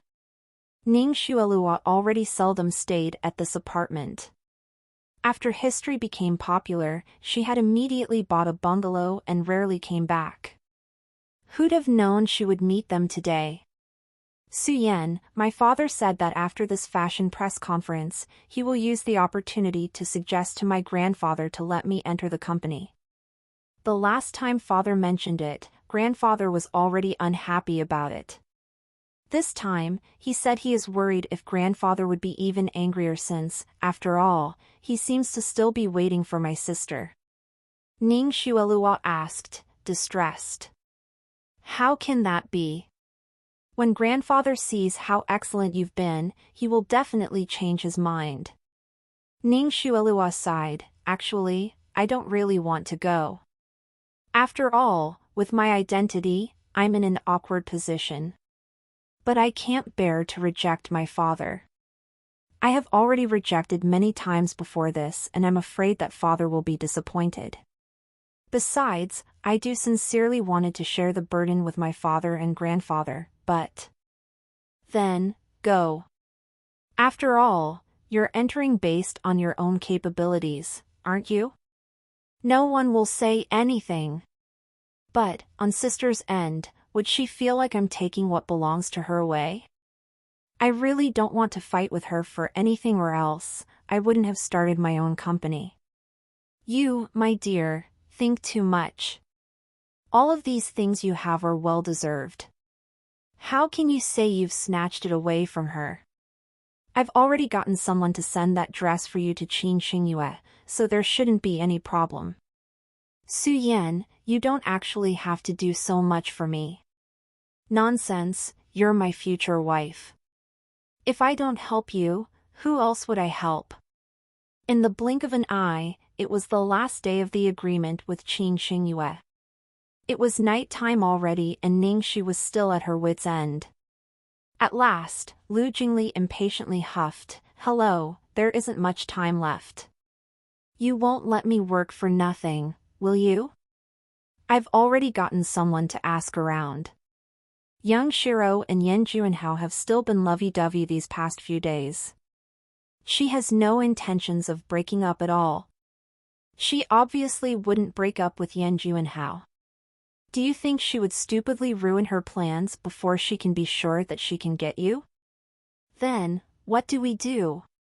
Ningxi looked at the time on her handphone and waited for another half an hour, then she slowly changed her outfit and put on her makeup. Lastly, she looked at the radiant Lu Jingli and slapped her hand on her forehead. "Didn't I tell you not to shave for a few days? That would affect my attractiveness." Lu Jingli replied seriously. Ningxi speechlessly dragged him over and to put on some makeup for him as disguise. 10 minutes later, Lu Jingli's energetic face earlier was now replaced with a thin and pallid look. Follow you stories at n/VELB/in.com. Lu Jingli looked at Ningxi, then turned to his reflection and was shocked. Wow! Xiao Shishi, your makeup skills are really comparable to a proper disguise. My brother is so lucky. How does this relate to your brother? Every time you change your makeup, you become another person. It's like changing a new girlfriend every day. How exciting and refreshing is that? Ningxi was speechless. This guy's focus was indeed extraordinary. When Ningxi and Lu Jingli reached the restaurant, they only had half an hour left until Yang Shiro got off work. Ningxi had already reserved a good spot in advance, neither too far nor too close to the piano, yet just close enough to eavesdrop on their conversation. Lu Jingli asked Ningxi, who had dressed up to the nines while clinging onto his arm, "Why is this different from the previous script? Are you a cameo?" Ningxi rolled her eyes at him. "Because your acting skills are too horrible, I just have to take action myself and increase our impact to prevent any mistakes." When Yang Shiro saw Lu Jingli as she was playing the piano, she first looked overjoyed, then her expression changed when she saw the woman beside Lu Jingli. Ningxi led Lu Jingli to the reserved seat and both of them ordered some food before starting to chat idly. She kept coming up with topics to chat with Lu Jingli about. However, Lu Jingli's gaze continued to fall absent-mindedly on Yang Shiro. When Yang Shiro could feel that Lu Jingli's heart was actually still with her, she was instantly filled with emotion. She glanced over to lock eyes with him, very much enamored. Ningxi looked at Lu Jingli, then at Yang Shiro, before she stood up swiftly and splashed half a glass of water on Lu Jingli. She then stormed off angrily. Lu Jingli revealed a distressed expression, then he left the restaurant too. Finally, because of her deductions about Lu Jingli's sincerity towards her firming up and the threat of Ningxi's appearance, Yang Shiro's psychological defense completely shattered. She immediately stopped playing the piano and ran out quickly to chase after him. By the roadside, Lu Jingli was just about to get into the car. Behind him, Yang Shiro called to him to stop while panting, "Mr. Lu, can we talk?" In the corner, Ningxi smiled. She could finally reap the harvest. Lu Jingli and Yang Shiro spoke in an extra-huge private room in the restaurant, and within that room was a separate section. Ningxi had invited Yan Juanhao over much earlier, and at that moment, he was waiting in that separate section. She had used the identity of Yang Shiro's best friend to invite him over, saying that she had something important to tell him, so Yan Juanhao rushed over immediately. After waiting for a while, there were suddenly sounds of footsteps outside, then a familiar voice spoke. It was unexpectedly Yang Shiro's. Yan Juanhao was about to walk out to greet her when he heard another man's voice. Instinctively, he paused and observed while holding his breath. "Ms. Yang, how may I help you?" Lu Jingli asked courteously, standing at a distance. Yang Shiro was afraid that Lu Jingli would disappear again, so she impatiently said, "Mr. Lu, you've misunderstood. The man you saw at the car park the other day has nothing to do with me. At that time, he forced me." "Who was he?" Lu Jingli asked intentionally. Yang Shiro explained even more anxiously, "He was a customer I met at my previous workplace. He's a very nice person and has helped me a lot, so I feel very thankful for him, but that is all. I know that he might have other intentions towards me, but I have only felt nothing but gratitude towards him. I have also been rejecting his pursuits. He already has a wife, so there is no way I would wreck his family." "You don't like him?" "How could I like him?" Yang Shiro continued worriedly and then added shyly, "Mr. Lu, I actually like you. I have liked you from the moment I first saw you, but you were too far away. I never thought that you would actually be interested in me." "Is that customer of yours called Yan Juanhao?" Lu Jingli asked.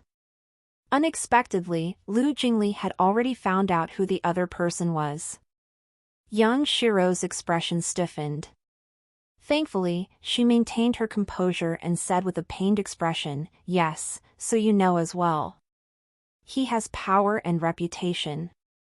I can't defend myself at all, I can only hide." In the next second, the door of the separate section was pushed open and Yan Juanhao stormed out furiously. He slapped Yang Shiro without hesitating. *TCH. When she saw Yan Juanhao, Yang Shiro froze. Juanhao, how are you here?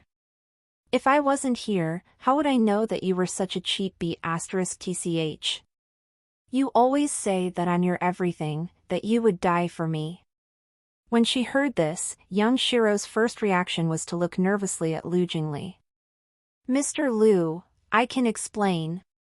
Yan Juanhao looked angrily at Lu Jingli and then was bewildered. Wasn't this the second master of Lu Corporation?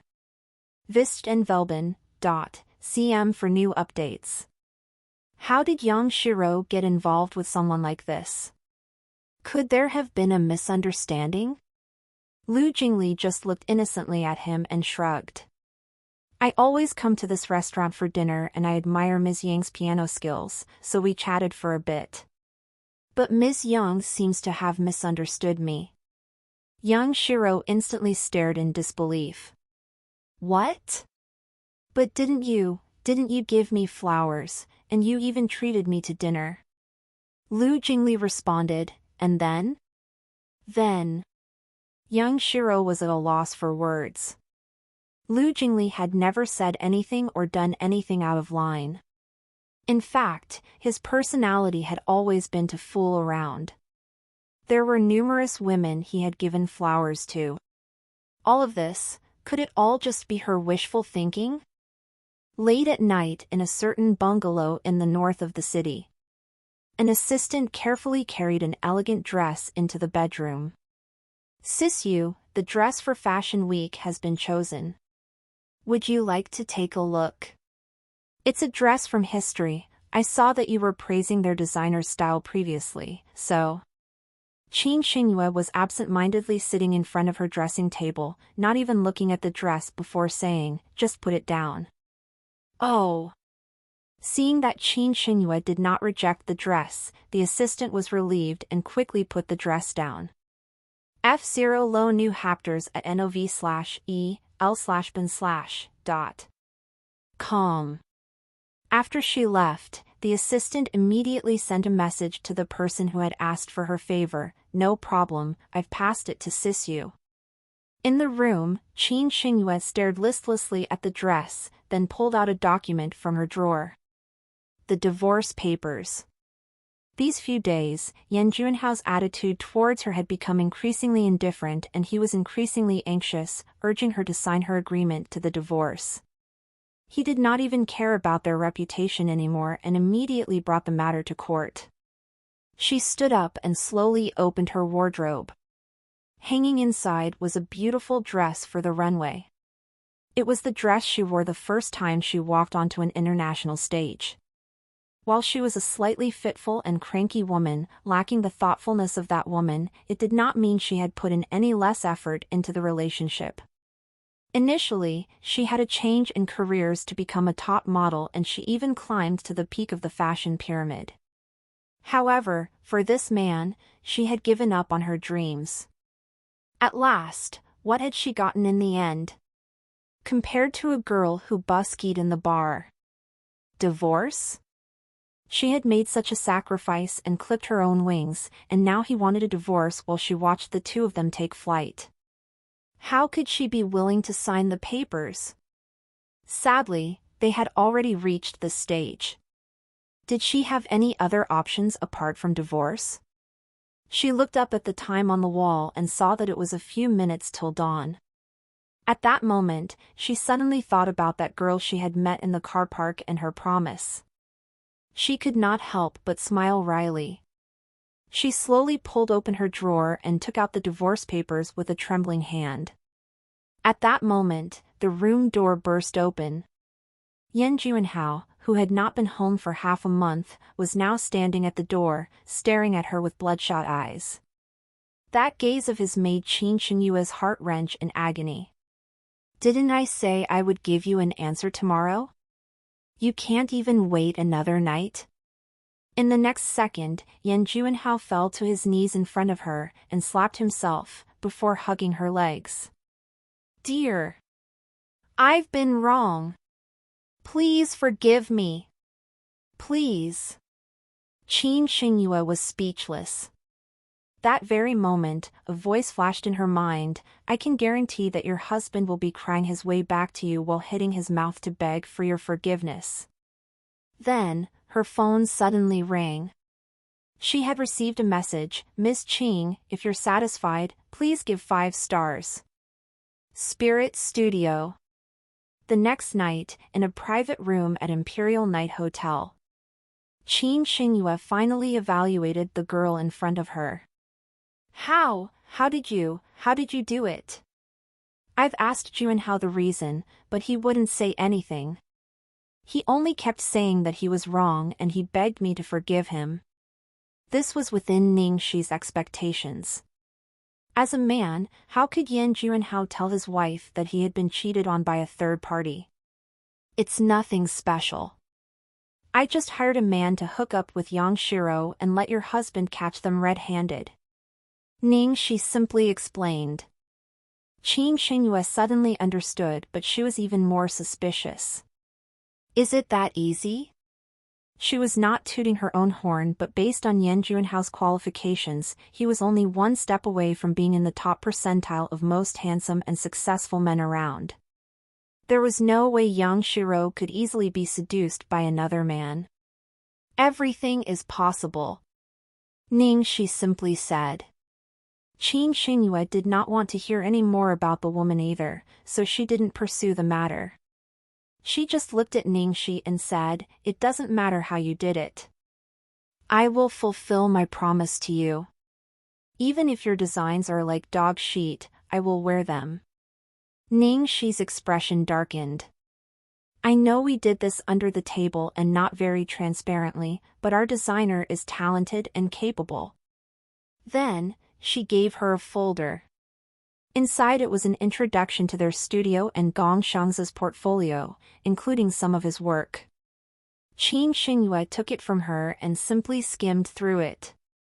Slowly, her expression changed to one of wonder.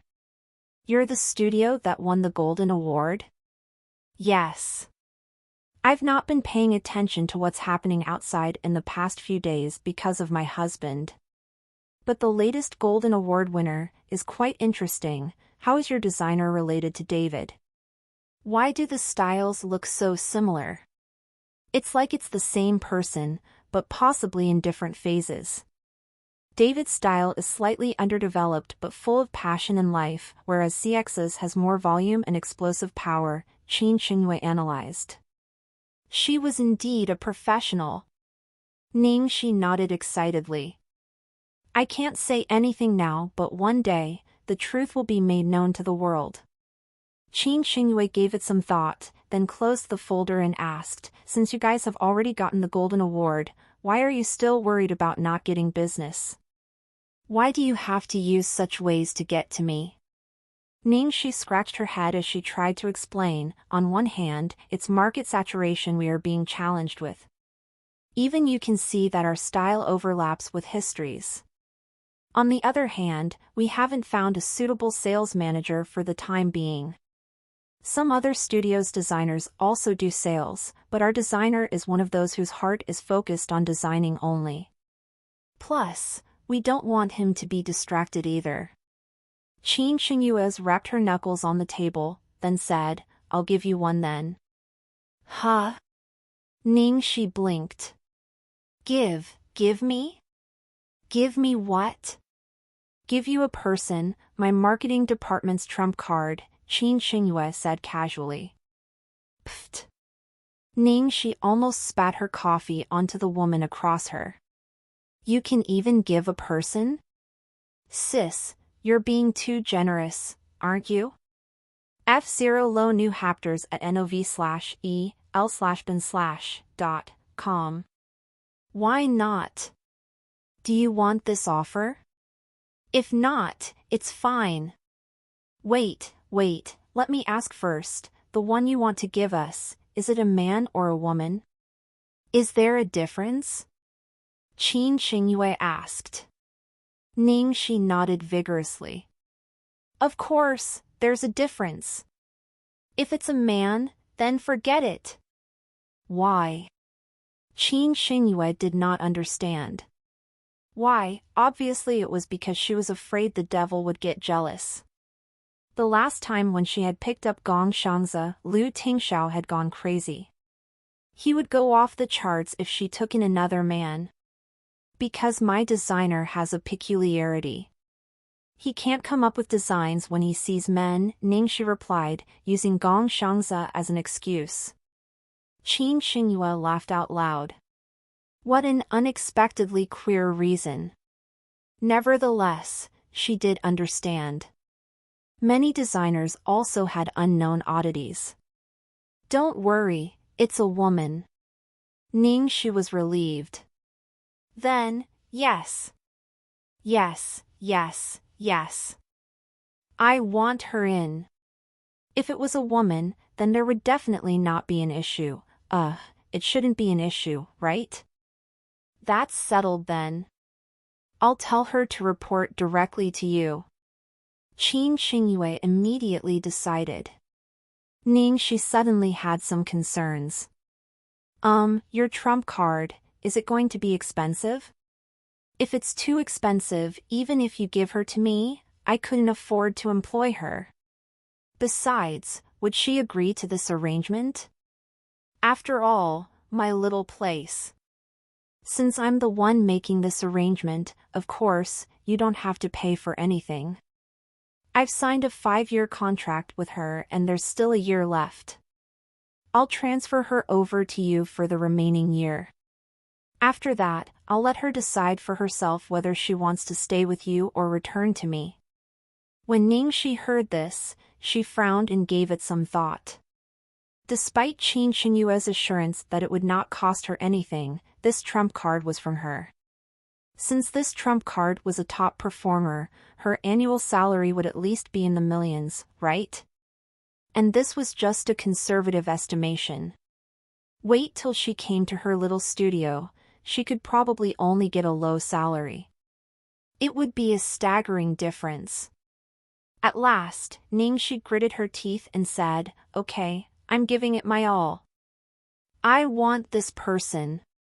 If my studio has yet to grow within a year, I will compensate her for the time lost with me." Qin Xingyue looked at the girl in front of her and admiration flashed in her eyes.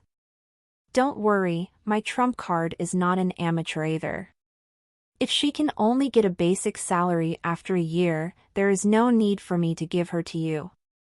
You can be assured of her capabilities, but whether or not you can lead her will be very much up to you. Okay, I understand, Ningxi replied and nodded. Right, remember to prepare 3 sets of outfits for me, okay? Qin Xingyue suddenly added on as a reminder. So many? Is it so that you have options? Ningxi was confused. Qin Xingyue shot her a look.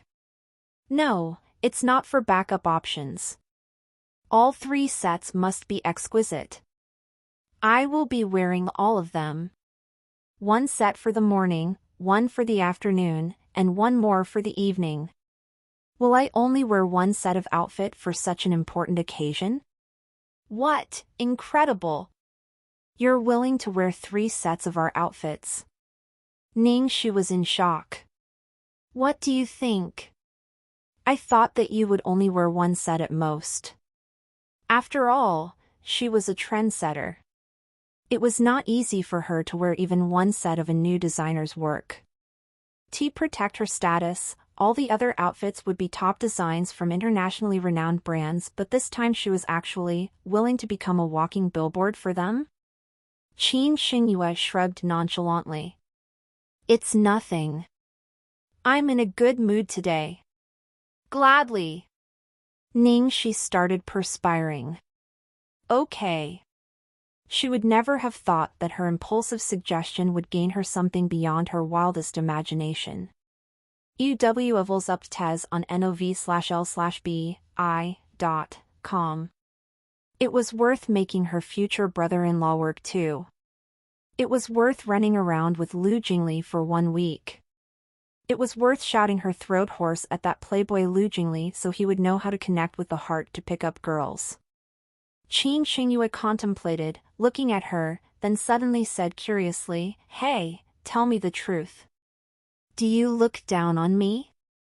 My husband has already treated me that way, yet I still kept hoping for him to change his mind. Ningxi scratched her head. Based on my temper, I would never take someone back once they're disloyal. However, everyone has their own ways of doing things, so you probably have your reasons. Yeah, reasons. Qin Xingyue sighed. She smiled wryly and muttered, because the sacrifice was too big, he was someone I had traded my most precious thing for. My dreams. Ningxi knew that Qin Xingyue had left the international fashion scene to stay in Imperial for Yan Juanhao. From a certain perspective, Qin Xingyue was quite similar to her when she had given up on her acting dreams for Su Yan. This was probably also the reason why she could not help but want to help her. However, as compared to Qin Xingyue, the road she had chosen was the complete opposite. Even though it was very difficult to rediscover those precious things and rediscover herself, she never once regretted her decision. At the Liu family's old residence. Sigh, little girl, you are usually so busy with studies and work. We never expected that you could cook too. Yen Rui was pleasantly surprised at the dishes Guan Xiao had cooked up and laid on the table. No one was at home today, so she used the opportunity to invite Guan Xiao over and have a one-on-one chat with her personally to get to know how her life away from home had been like for the past few years. In the end, not only was the girl elegant and poised in the way she carried herself, her range of knowledge was broad and she had also cooked a few of her best dishes. Even though it was just common home-cooked dishes, such a combination of talents was still quite rare. Guan Xiao blushed when she heard the praises. I practiced while I was living alone during my studies abroad. Auntie, you are too kind to eat it even if my cooking skills aren't at a professional level. Look at you, you've already done so well. Most of the girls these days haven't even tried cooking, but you had the heart despite being so busy. My ideas might be a little traditional, but I still think that even though families like us don't need to personally cook every day, the meaning of a personal home-cooked meal is definitely different. You're right, Auntie. Yen Rui herself was good at cooking, so she held a certain standard for her daughter-in-law. She still found culinary an important skill to have even in this day and age. She had initially thought that a well-pampered, young girl such as Guan Xiao would definitely not know how to cook. Plus, she was always so busy yet she excelled in her work and studies. Who'd have thought that she also knew how to cook? This was indeed a pleasant surprise. Visit no.v3lb/n.cm for new OVL. Right, Xiao, your herbal pork rib soup is not bad.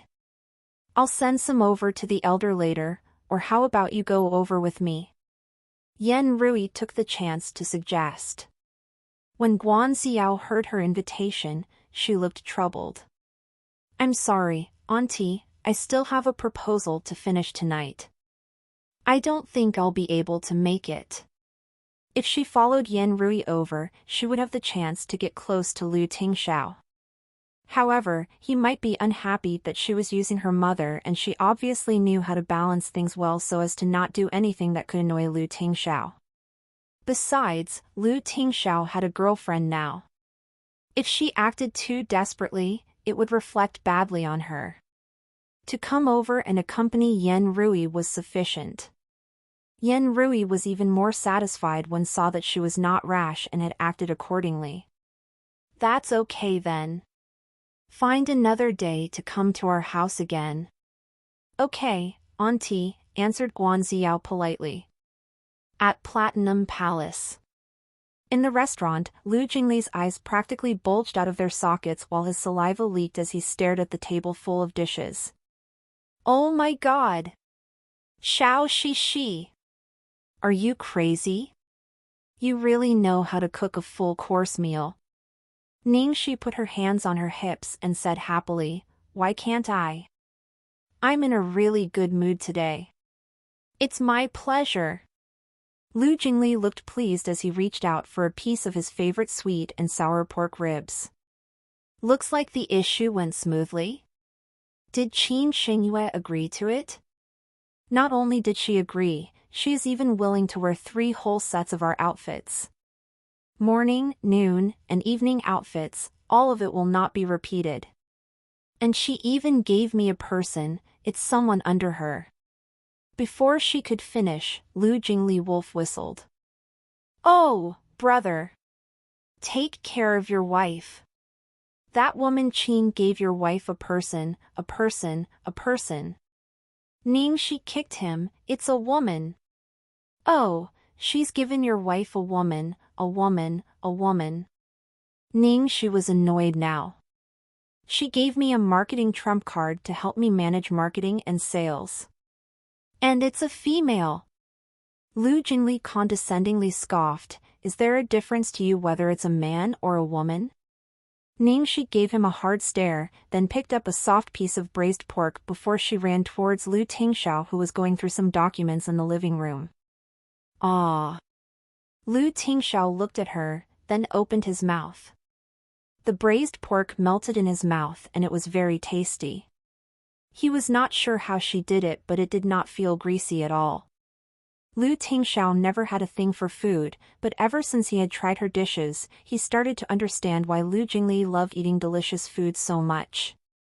After Ningxi finished feeding him, she softly swore beside Lu Tingxiao, "Big boss, don't listen to him spout nonsense. There is definitely no difference between men or women to me. To me, there are only two types of genders, one is everyone else and the other is you." Lu Jingli made the action of bending over to vomit. Ugh. Save your sweet words, my brother is not that gullible. Lu Tingxiao responded with a grunt and Lu Jingli was speechless. Lu Tingxiao gently reminded her, this person was, after all, immediately transferred to you from Qin Xingyue, so you have to pay attention and observe her yourself. Marketing is not a child's game. However, if she is really Qin Xinyue's trump card, then her capabilities will definitely not be a problem. Give me a copy of her resume later on and I'll help you take a look. Ningxi nodded, okay. Thank you, my dear. Lu Jingli had no words.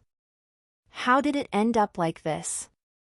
He still wanted to retain his appetite. Hey! Little treasure, put down my glutinous rice with pork ribs. He had only been distracted for a short while when he noticed half a plate of his favorite dish being eaten by little treasure. Lu Jingli felt like his heart had been stabbed. Little treasure blinked before he swallowed another bite without hesitation. Oh, my heart hurts. Lu Jingli was prepared to protect his pork ribs to death when a golden head suddenly popped in through the door. Jiang Mai had just finished work and was prepared to go home when he was tempted by the aroma of food. Hey! What are you guys doing? Preparing to pray? It's not even the new year. Why is the grand feast? Jiang Mai removed his black face mask and directly picked up a salt and pepper prawn with his hands. At such feasts, chopsticks were irrelevant. One taste and he knew it was Ningxi's work. Jiang Mai's eyes instantly shone. Uncle, can I leech on this meal? No. Lu Jingli was about to have a breakdown. Why is there another person here to fight for food with me? These are all mine. All exchanged using my blood, sweat, and beauty. Huh? Beauty? That's not the main point. The main point is, are you sure you want to leech on this meal? You will be force-fed dog food. Lu Jingli used his killer card. Jiang Mai took a look at the two of them on the sofa, then sat right down. No big deal, I'll just eat with my eyes closed. Upto.dfrm no/v/e/lb in.co/m. Many days had passed and he had finally calmed down quite a bit. Some things could not be evaded forever. Lu Jingli was speechless. The table was a whirlwind of chaos as they gorged themselves on the food. Ningxi was initially worried that she had cooked too much, but as she watched Jiang Mai and Lu Jingli inhaling all of it, she was not worried anymore. Halfway through, another person entered. Beside Butler Yuan was a graceful woman donned in a cheongsam. Lu Jingli swallowed the mouthful of food he was chewing on with a gulp before asking, "Eh? Mom, why are you here?" "Grandmother." Jiang Mai greeted with a full mouth. "Mother," Lu Tingxiao greeted her, then got the servant to get another set of cutlery for her. Ningxi was in the middle of peeling a prawn for little treasure when she saw who had entered, so she stood up as well. Madam Lu. When Yan Rui saw Ningxi at the dining table as well, she paused. "I'm here to send you some soup, what are you doing? Is it a special day today? Why have you made so much food?" Even Mai is here too. Oh, it's nothing, I just helped sister-in-law with a small favor, so she made me some dishes to thank me. When she heard Lu Jingli call Ningxi sister-in-law, Yan Rui was naturally not too happy about it, but for little treasure's sake, she did not act out. She looked doubtfully at Ningxi. She knows how to cook. Read latest OVLS at nv/e/l/buy.com. You try for yourself. Lu Jingli used his chopsticks to pick up a braised eggplant for Yan Rui. After Yan Rui put it into her mouth, she frowned as she finished chewing and said, "You punk, this is obviously ordered from the restaurant, isn't it?" Lu Jingli's mouth twitched in amusement. "Oh, please, mother. I planted these eggplants in the garden myself. Little treasure washed them, brother cut them, then sister-in-law cooked it." "Oh, right, that Jiangmai didn't do anything at all. He's here to leech on our meal." Yan Rui watched little treasure eat like a little squirrel with his chubby cheeks. He did not lift up his head and she felt her heart fill with warmth. Elders liked watching the younger ones eat more and Yan Rui was no exception. She did not want to move her gaze away from the little bun. The little guy had always counted his rice before eating them. Even when he had changed, she had never seen him eat this happily before. No wonder little treasure had fattened up once he was sent back. It seems like this girl was not entirely useless. At least, her culinary skills would have seen a few years of practice and training. Even though it was just an eggplant dish, the simpler a dish was, the more it tested one's skills in actual fact. She had only tried a bite earlier, but it was actually as delicious as the one from the restaurants. "Mother, want to join us?" Lu Jingli asked. "I've eaten, you guys go ahead." Yan Rui patted her little grandson's head as he focused on his food. "Little treasure, eat slowly. Be careful not to choke." Little treasure thought that his grandmother wanted to eat too because he saw that she was watching him eat. So, he looked at the huge prawn Auntie Xiao she had peeled for him and struggled very hard with himself before he used his little chopsticks and delivered it to Yan Rui's mouth. "Eat, grandmother." Yan Rui was shocked by his affection. She quickly opened up her mouth and accepted it. "Hey, thank you, my good little grandson, it's so delicious." "Grandmother, what are you holding?" Jiang Mai casually asked. Yan Rui's expression stiffened. "It's nothing, the kitchen made some herbal pork rib soup today and I brought some over for you guys, but I think you're probably too full to drink this now, so just leave it be." Yan Rui looked at little treasure for a while more before he fed her a few mouthfuls of food again, then she left happily. She'll tell the old one that little treasure had fed her later. He would definitely be so jealous. On the way home, Yan Rui was a little distracted. Tonight, she saw that Ting Xiao, Jingli, little treasure, and even Jiang Mai all sitting at one table and eating happily. It really was such a nice family atmosphere. Little treasure completely seemed like a normal, happy child as well. This was far from how it was like when she used to visit. It was cold and quiet without any life at all. And all of these changes have seemed to happen because of that woman. To be honest, if it was not because of Little Treasure's incident back then that left a scar in her, based on the way she took care of Little Treasure so well, she might have just. After Yan Rui left, Lu Jingli casually opened the container with the pork rib soup.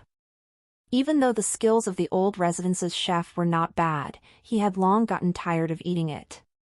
He felt like it tasted the same as the cooking from restaurant chefs. However, the standard of their soup was still pretty good.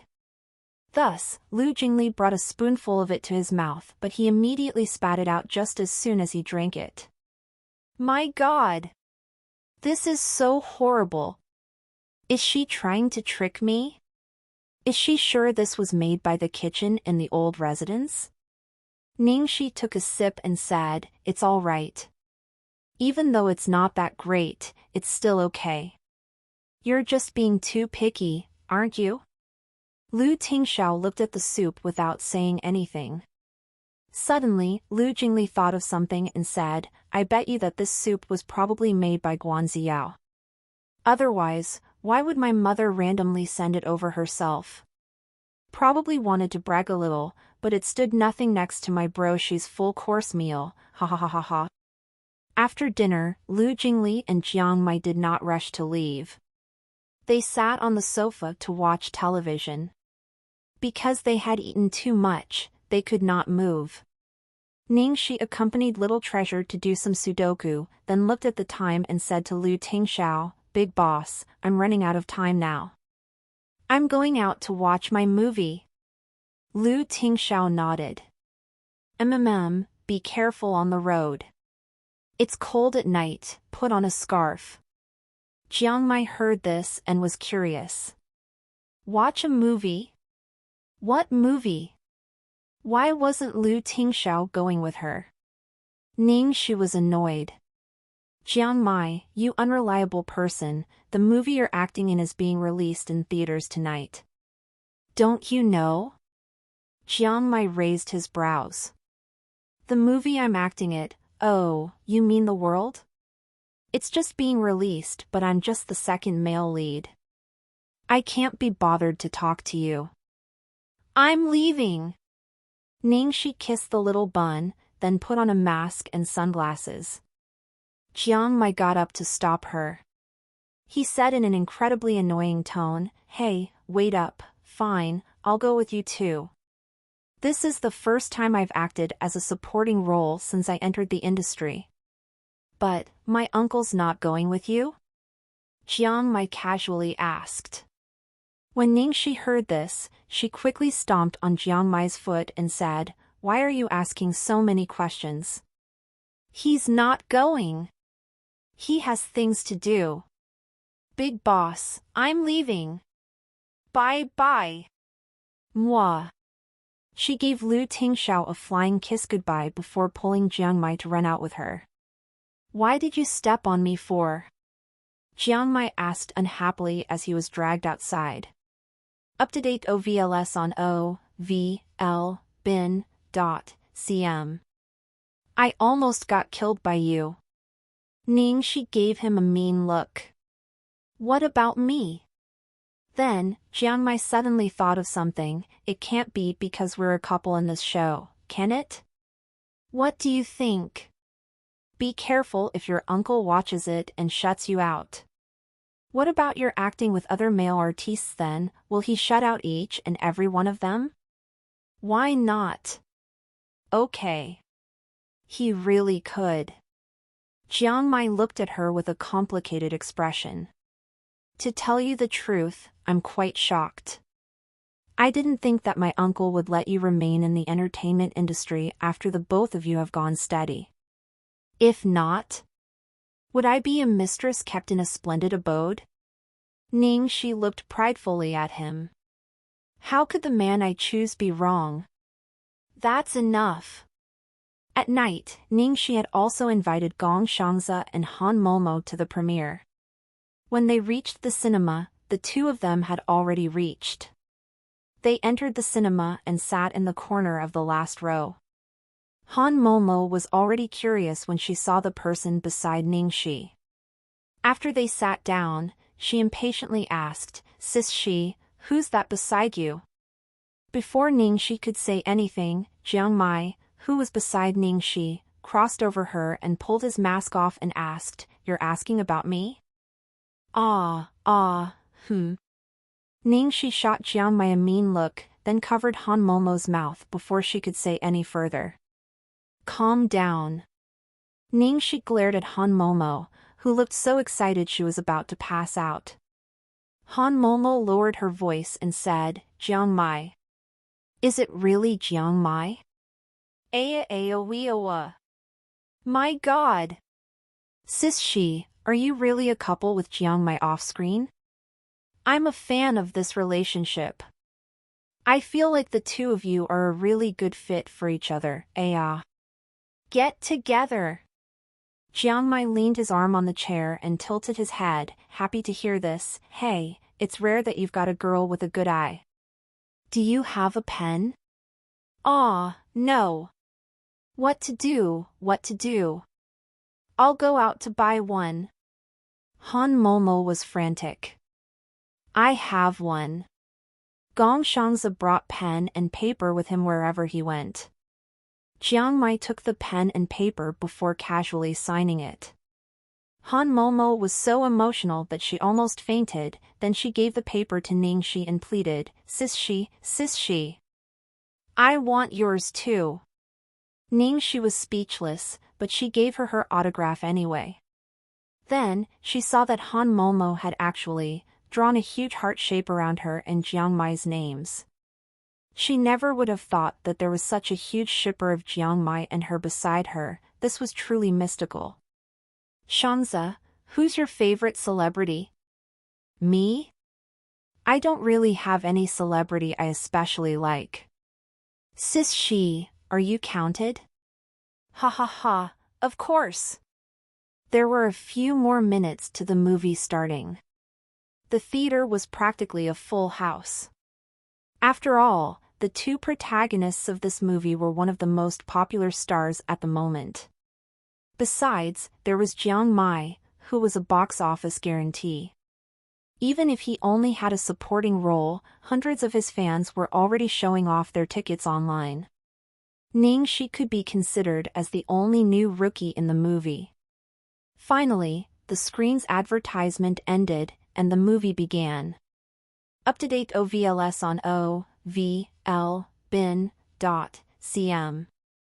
Ningxi took a deep breath. Woo, I'm nervous. After all, this was the first day of her first movie. Even though the world was strong in terms of investment nor lineup, other movies were released today as well, such Suyimo's Starry Sea, a famous comedy director's Joyful Occasion, and another Hollywood movie. One could say that the screens were crowded with masters of the industry, so the competition was tight.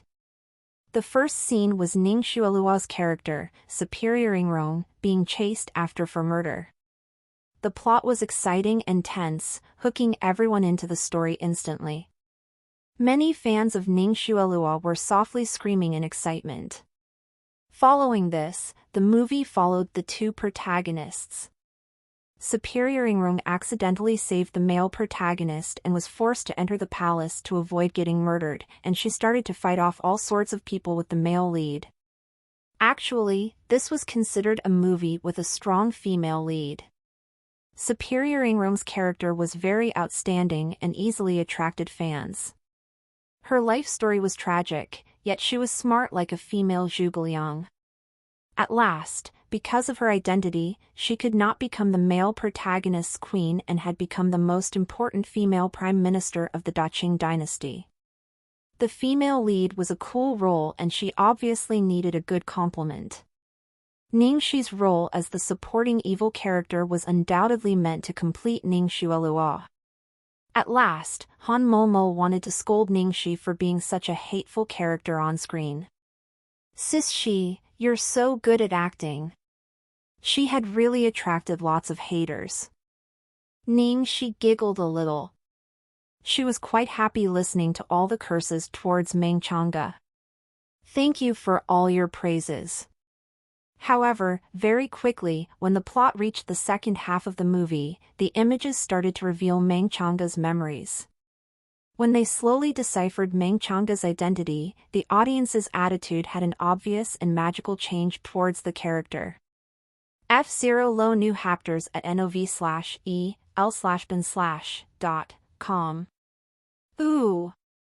Jiang Mai is so handsome. Meng Changge's male disguise is also very interesting. I thought that with her looks, a male outfit would definitely be very striking. Who knew that Jiang Mai's portrayal of a weak scholarly character would be so up in the feels? I really feel like pushing him over. As they said that, on screen, Meng Changge had really tied up Jiang Mai and pushed him over in her boudoir. Dr. Sun, you're blushing. You actually take a fancy to me, don't you? How about we just straight up turn raw grains into cooked rice? Isn't that a good idea? Shrieks and roaring laughter were heard across the cinema. Oh my god! Ah!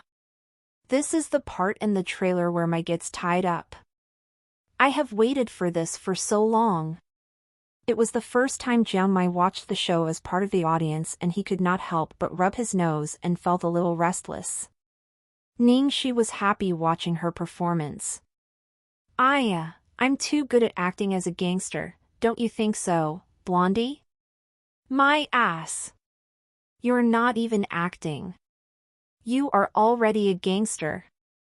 After this scene was Ningxi and Jiang Mai's first kiss scene at the Lantern Festival, and the crowd's reaction had been even crazier than they expected. Those shrieks were about to blow the entire roof off. Oh my god! Oh my god! I'm falling in love with this couple. How can they be so cute? Oh, my young heart. It's melting. Melting. To tell you the truth, I always thought that Jiang Mai has acted in so many lead roles as an overbearing, affectionate CEO, but none of his roles was heartfelt. I couldn't even tell how much he loved the female lead. But in this one, I actually saw love through his eyes. In fact, it's the kind that's suppressed, hidden, and buried deep in the corner of his heart. The kind of strong love that wants to be expressed, but one that doesn't have the courage, and one that just cannot be made known. As she listened to all the discussions around her about being a good fit with Jiang Mai, Ningxi was incredibly grateful that the devil was not present, or else the show would probably be taken down. Jiang Mai looked gloomy. My ass, how was I not heartfelt? I was always pouring my emotions into the role. Also, what did they mean by suppressed, hidden, buried deep in the corner of the heart, a strong love that wants to be expressed but it didn't have the courage or could just be made known? Could these people's eyes not be so poisonous? Ningxi tapped his shoulders. Don't struggle anymore. The audience's eyes are crystal clear, you have really improved a lot for this film. The way you played with your different gazes was much better. Even I felt your love for me. Jiang Mai was speechless. He was not sure whether he should be relieved or disappointed after listening to Ningxi's serious analysis. In the entire movie, the audience was probably most reactive to the scene of Ningxi with Guan Xiaoqi. When Ningxi announced her real identity was Meng Changge in front of Guan Xiaoqi, who acted as Princess Xian, a flashback played.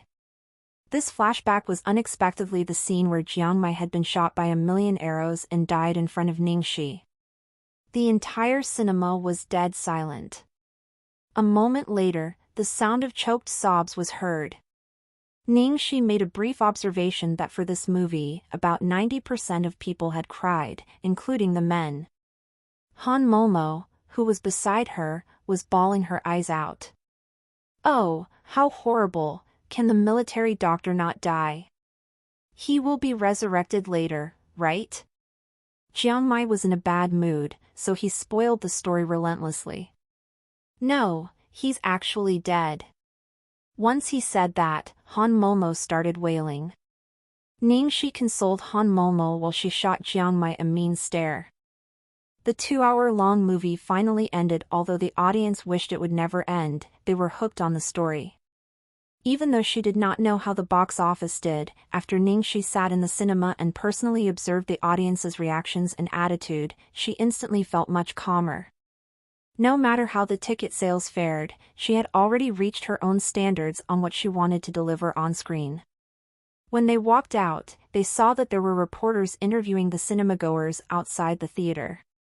Hello, miss, did you just finish watching The World? Yes. How did you find the movie? Too awesome. Even better than I'd expected. Especially Xuelua's character, Superior Ingrong, she's so strong, she's practically my goddess. Her scenes with Zhao Xizhou were especially lovely too. At last, I almost cried because she had gone through so much with Chu Beichen yet they could not end up together. Hi, sir. Whose acting in the world left the most impression on you? Definitely the female lead. She's just too charismatic.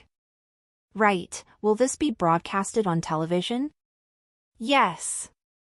That's great, I want to confess to my goddess, Xuelua, I love you. As he watched the interviews going on, Jiang Mai's handsome was full of disdain behind his mask. Please. Do you think everyone's stupid? That theater opposite was entirely booked by Su Yan for Ning Xuelua's fans to watch for free, so everyone walking out of there are her die-hard fans. If you interview them, they would obviously only praise Ning Xuelua. Gong Shangzi looked at Ning Shi, confident of his boss. The audience has eyes. Word of mouth is something that cannot be faked.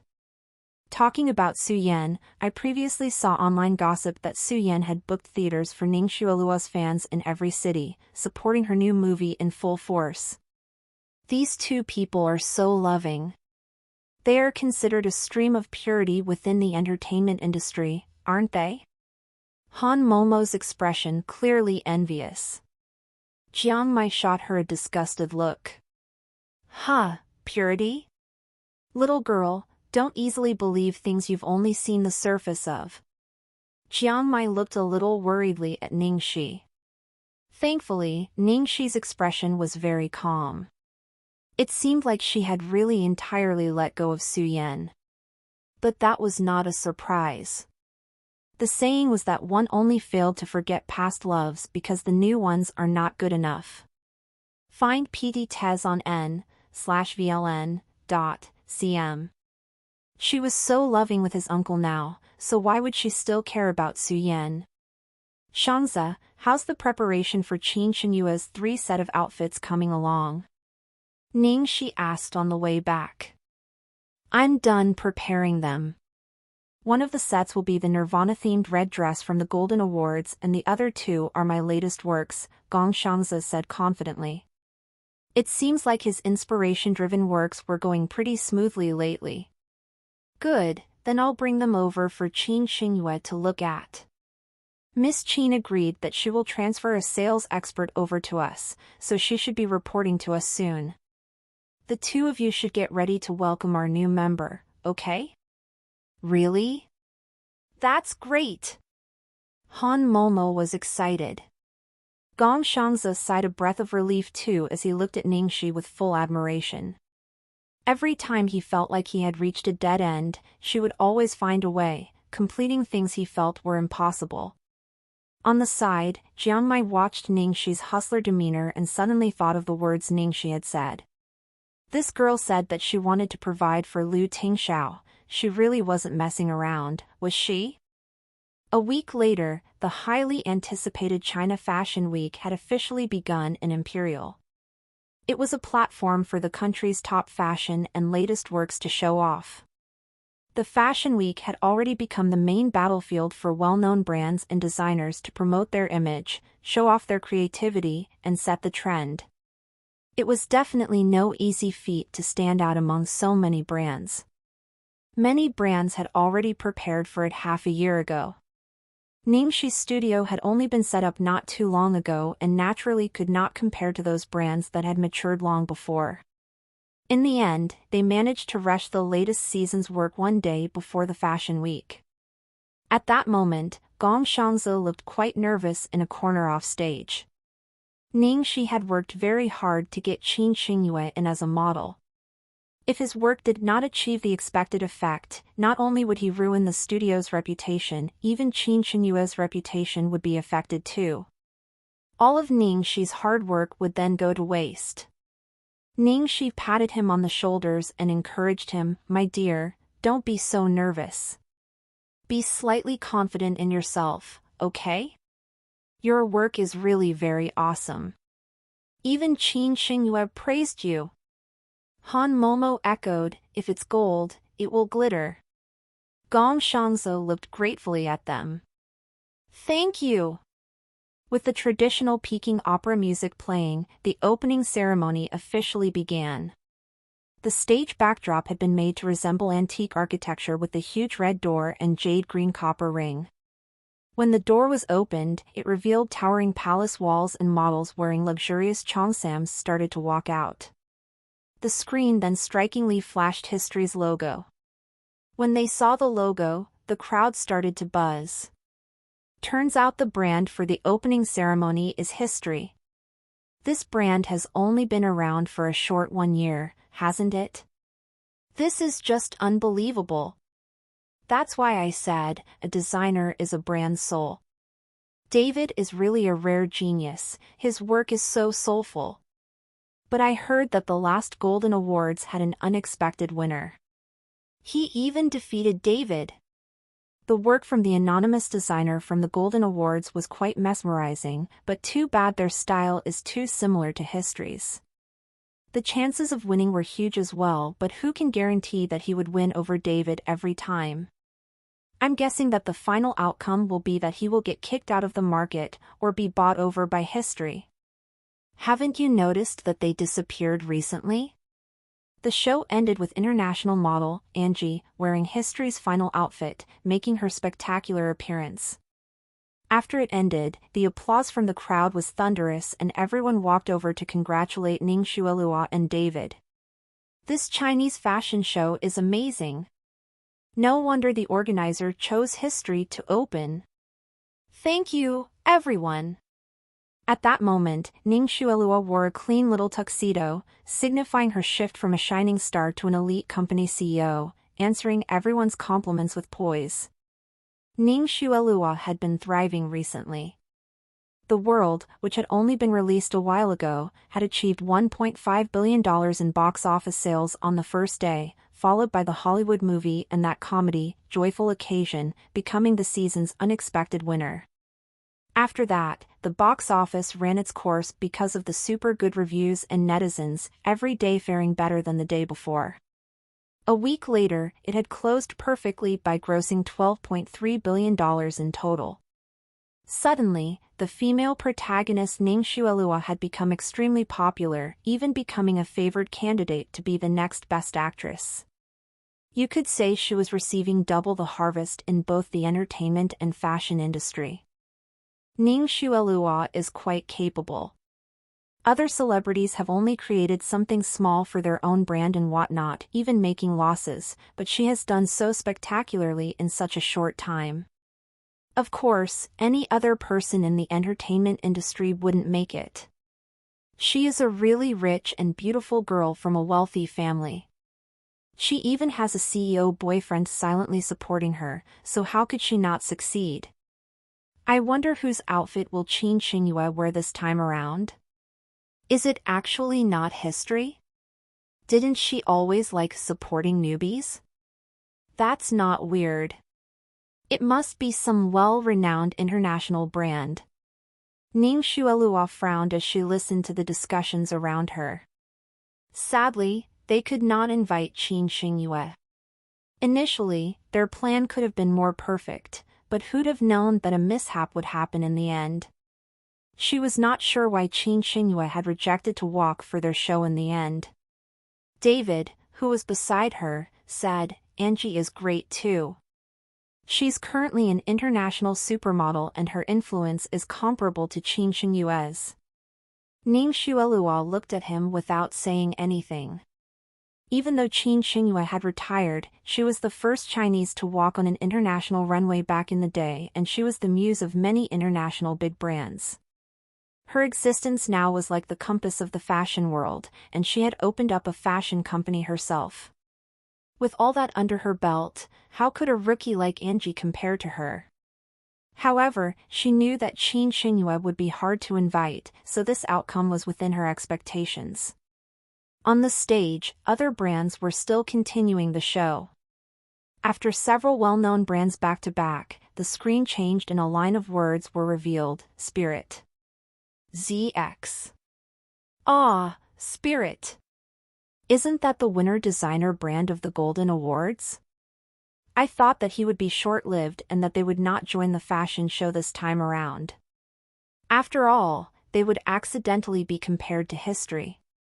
If they fail this time, even the title of the Golden Awards will be useless. Huh, they have guts, they actually dared to come. Since this designer had broken the record for the highest score in the Golden Awards, there was no doubt that everyone wanted to pay close attention. Thus, they could help but fix their gaze on the stage. The more people anticipated, the harsher they could be. Spirit was indeed in a tough spot. The models started to walk down the runway. When the first outfit appeared, everyone suddenly quieted down. A moment later, the place was filled with sounds of marvel. Spirit had two different themes this time around, Temple Peach Blossom and Midsummer's Star. It was magically beautiful. EAD new chapter S on no/v/e/ln.com. Unlike the Nirvana-themed Elegant Decadence at the Golden Awards, these two sets of outfits were akin to Cupid's arrow, moving the young hearts of women. Off stage, Ningxue Elua was at ease and David was unperturbed as well. Even though there was a bit of resentment in his eyes, he obviously did not think of them as competitors at all. So what if their designs were amazing? In this industry, one could not only rely on good designs. They had even won the Golden Award, but what about it? The old customers would still only believe in their brand and not easily trust a fleeting exhibition, a brand that could fall in reputation the next second and demote their social status. After all, they were targeting high-end customers, clothing was equivalent to the reputation of their face, so they had to be very careful. Now, what they needed to do was wait for Spirit to run into a snag and reach a dead end. Then, they could buy them over at a low price and even expunge the brand entirely before poaching the designer for their own use. However, in the next second, the confident duo Ningxue Elua and David suddenly widened their eyes. Apart from that, those who were astonished included the prominent figures in the industry, honored guests, celebrities, and more. No one had expected the model wearing Spirit's Midsummer's Star final custom-made dress to be Qin Xingyue.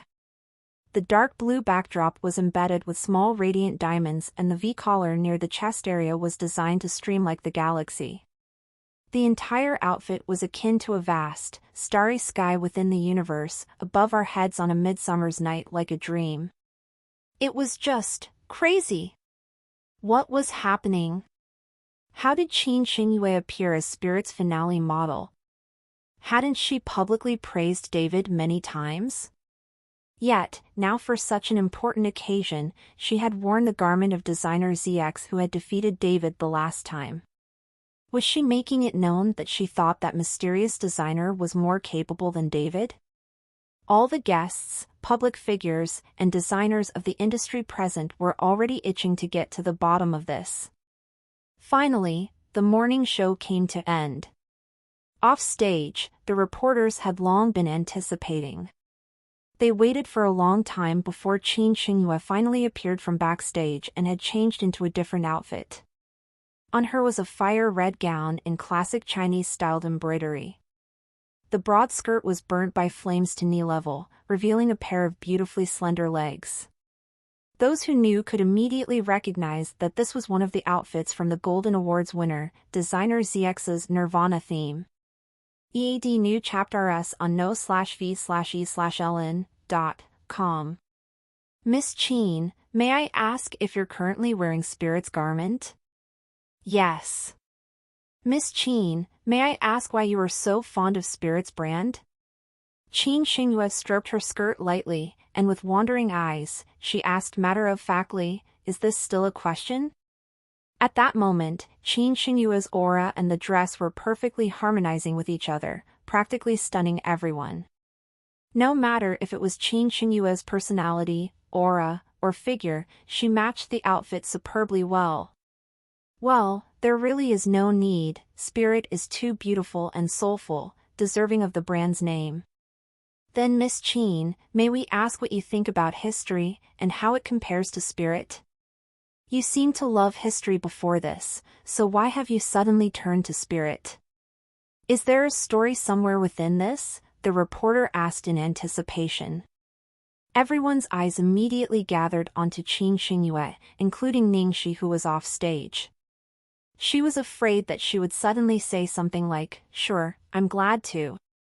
Thankfully, Qin Xingyue was still quite reliable during critical moments. She answered carefully, "David is the most talented designer I've met. Before this, I have indeed been admiring him. However, his designs are like time standing still in this perfect world. Beautiful, but unchanging. With spirit, I saw growth, transformation, and unlimited possibilities."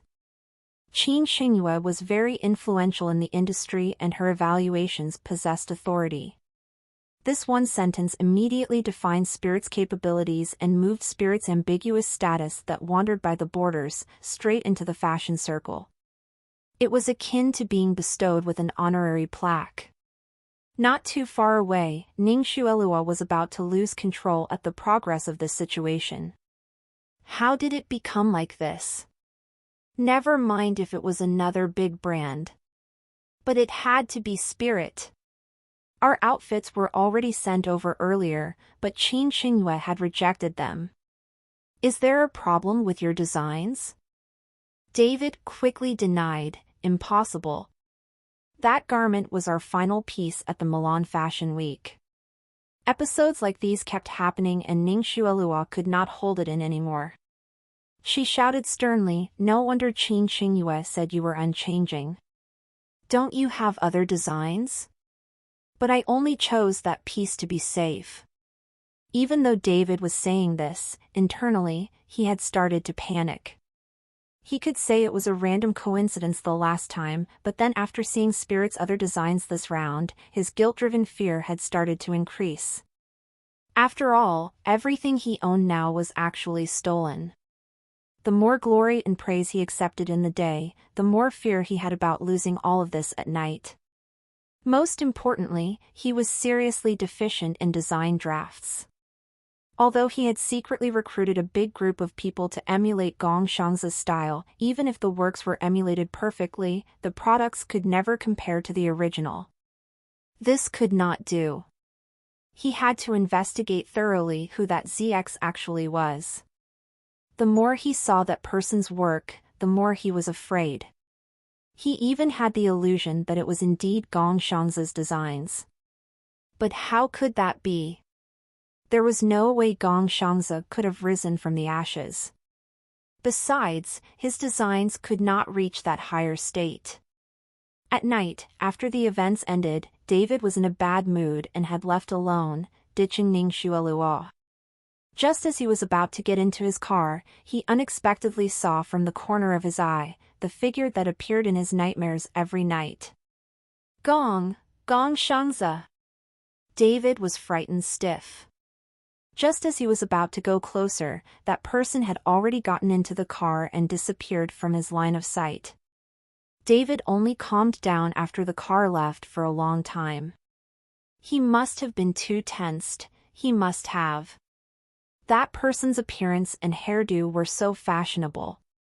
How could it be Gong Xiangzi, who was so often slovenly dressed?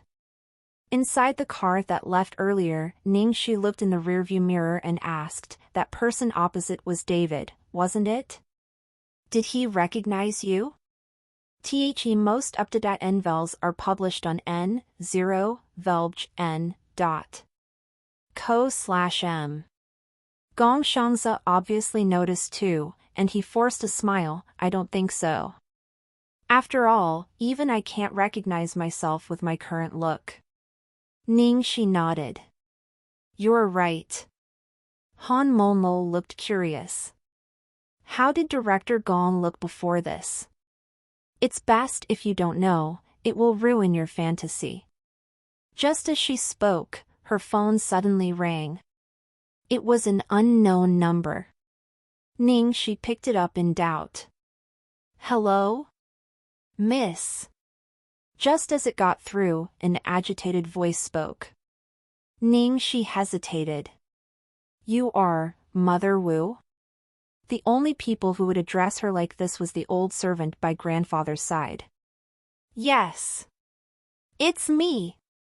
Miss, quickly go to the hospital. Master has been admitted to the hospital. Mother Wu's tones sounded incredibly sorrowful. What? Ningxi parked her car by the roadside with a screech. Her face was pale.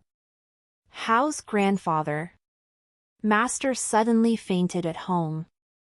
The doctor said that he might not make it this time. I saw that the young masters had not informed you, so I decided to just make this call. The person Master wants to see the most would definitely be you. Mother Wu's tones sounded like she really wanted her to see him one last time. How did this happen? Which hospital is it? I'll rush right over. I'm sorry, my grandfather is ill. I have to immediately go to the hospital, so I might not be able to send you guys. No worries, Sis Shi, go quickly. Your grandfather is important. We'll just get a cab ourselves. Okay, take care. Boss, don't worry too much, drive carefully. I will. After bidding goodbye to Gong Xiangzi and Han Momo, Ningxi immediately rushed to the hospital address given by Mother Wu. As she drove, she called to ask Mother Wu about the situation. Mother Wu, what actually happened? I was just talking to grandfather on the phone a few days ago. Wasn't he quite healthy? Mother Wu sighed. Master was just consoling you. You know the situation in this family. First young master only thinks about the adopted daughter, while second young master's two illegitimate daughters cause so much ruckus every day. Visit novilbin.c/m for the L-test updates. Master has waited for so many years, yet he could not wait for a great-grandchild to carry on the bloodline. As he aged, his heart issue was getting more serious too. Actually, the person Master was worried most about is you. At least, Miss Xian has her mother to protect her, but what about you, miss? He was worried that after he passes on, you would be alone with no one to rely on. Before this, he wanted to matchmake you with the young master from the Shi families, just so you would have someone to depend on in the days to come.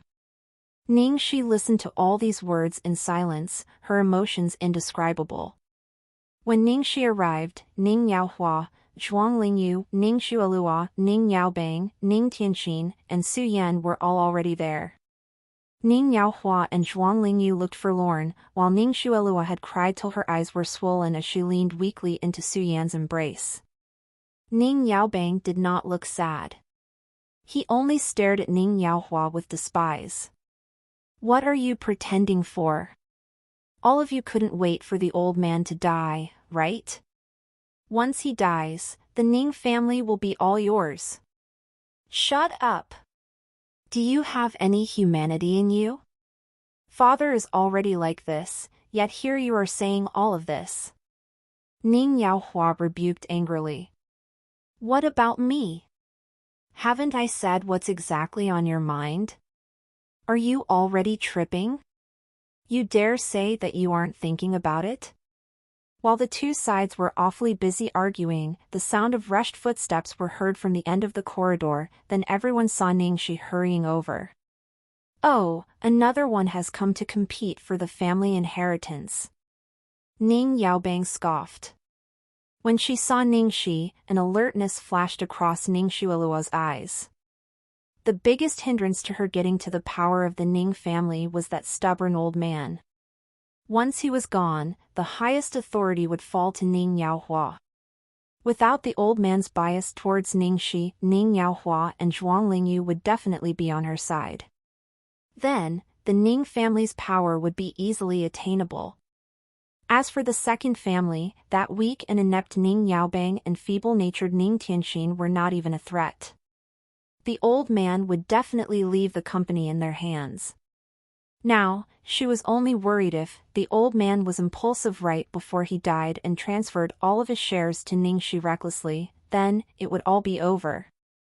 Of course, the possibility of this was very minimal.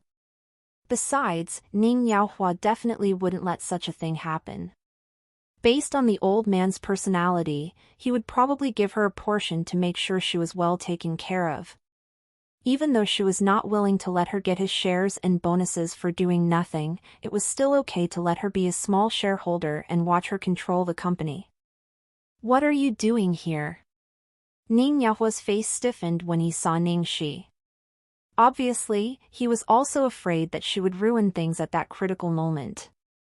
"Sister, you're here. Quickly go see grandfather. You usually don't come back. Grandfather has been missing you. The person he definitely wants to see the most now would be you." Ning Xuelua cried as she said this. The way these words were said. Clearly, she was trying to imply that Ning Shi was usually nowhere in sight and had only rushed over when someone was about to die. "What's there to see? Why are you here to pretend to be filial at such a time?" Zhuang Lingyu said in a hostile tone. Ning Shi's heart was focused on the elder and she did not have the time to deal with these people. She looked through the glass window of the ICU room, silently watching the old man who lay on the sick bed. She knew that Mother Wu was right. The person who worried grandfather the most was her. Ning Tianxin walked over and pat her on the shoulders to console her, looking guilty. "How's grandfather?" Ning Shi asked. Ning Tianxin replied sorrowfully, "He's temporarily stable, but the doctor said that grandfather's health is not looking too positive. He's afraid that he wouldn't make it past this winter." "Xiao Shi, don't be too sad. When a person reaches this age, there will be a day when." Su Yan consoled her and gave her a tissue on the side. Ning Shi felt uncomfortable at Su Yan's words. Grandfather was not dead yet, but his words made it sound like there was no doubt about it happening. At that moment, in the ward, Elder Ning suddenly opened his eyes slowly and looked towards Ning Shi outside the window, struggling as if he wanted to say something. The nurse took off the breathing aid and leaned in close to hear the elder, then she opened the door to walk out and ask, "The patient says he wants to see a Miss Xiao Shi. Which one of you is her?" Instantly, everyone looked towards Ning Shi.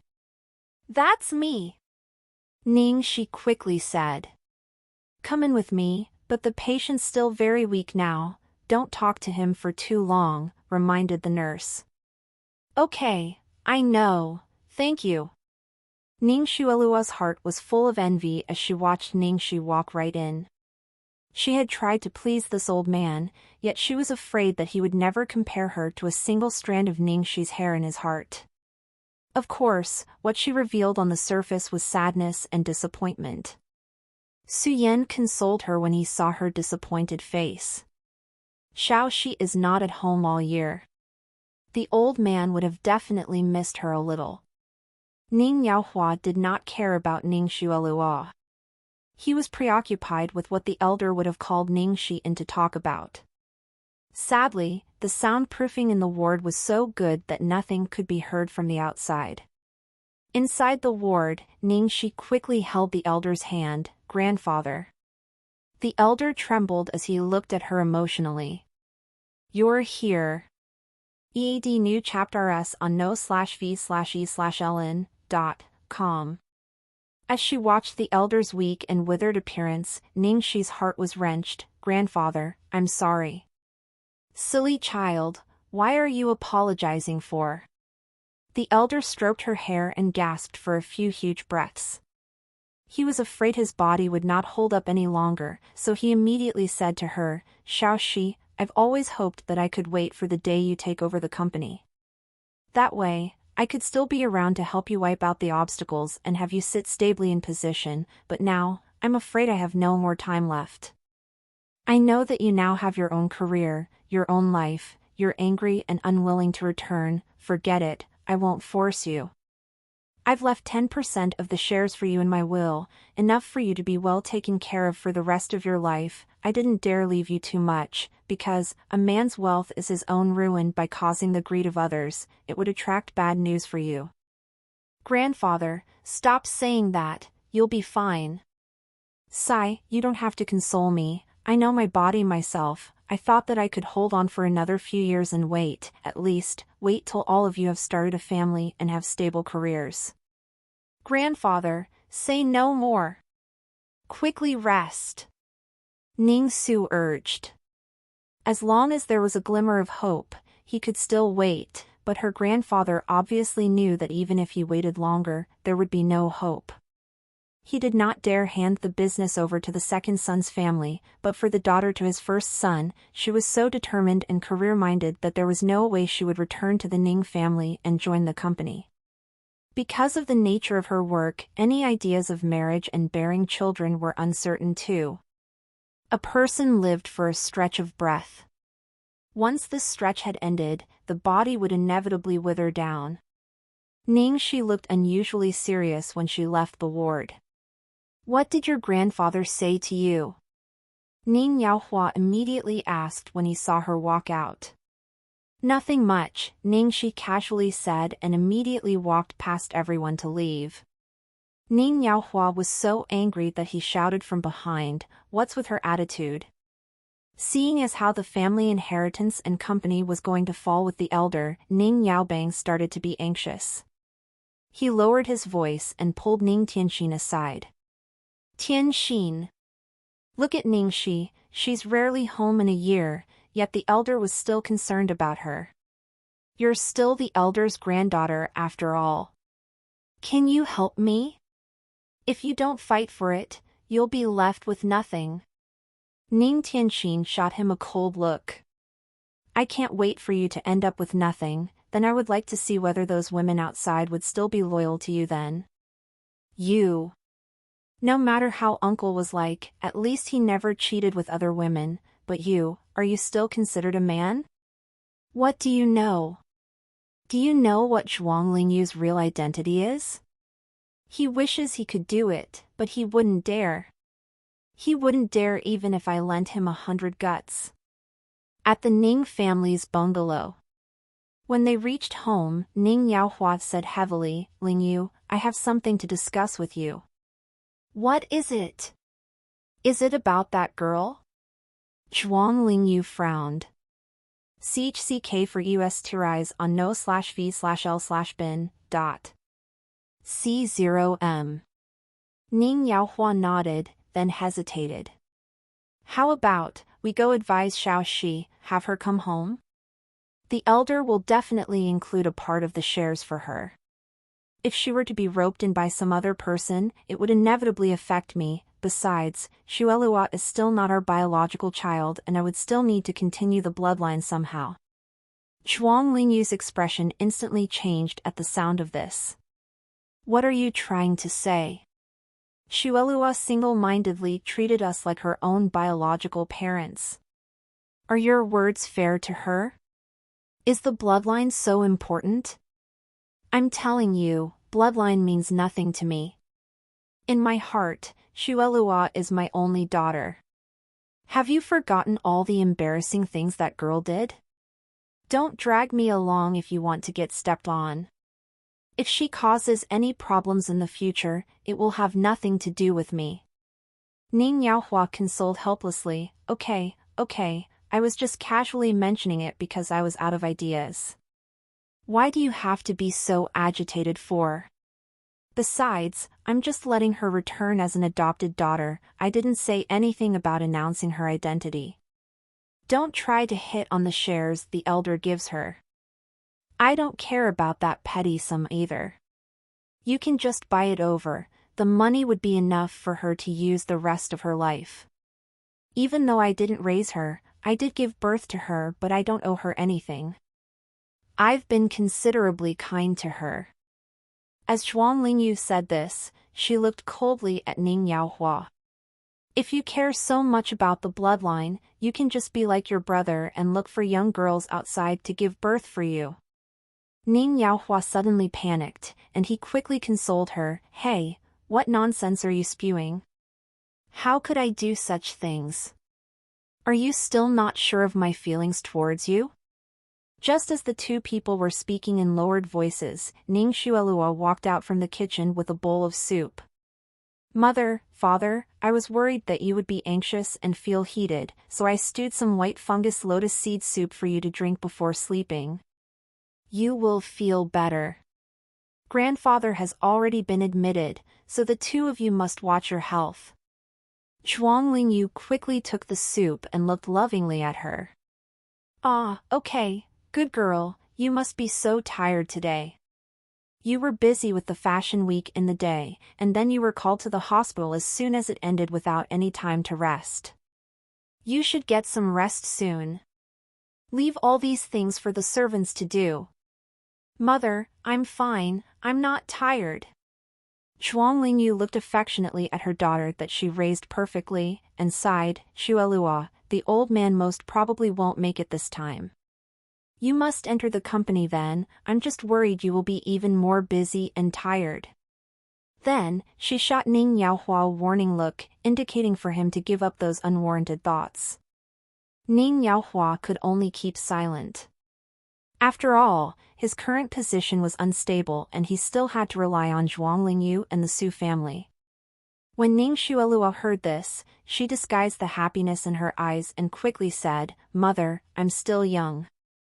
It's the best time to really work hard. A little hardship and fatigue is nothing. Besides, as long as I can help father and mother, I'm already really happy. Zhuang Lingyu touched her hand and replied her, I know that you're the most obedient. You will forever be my daughter. You deserve all of this.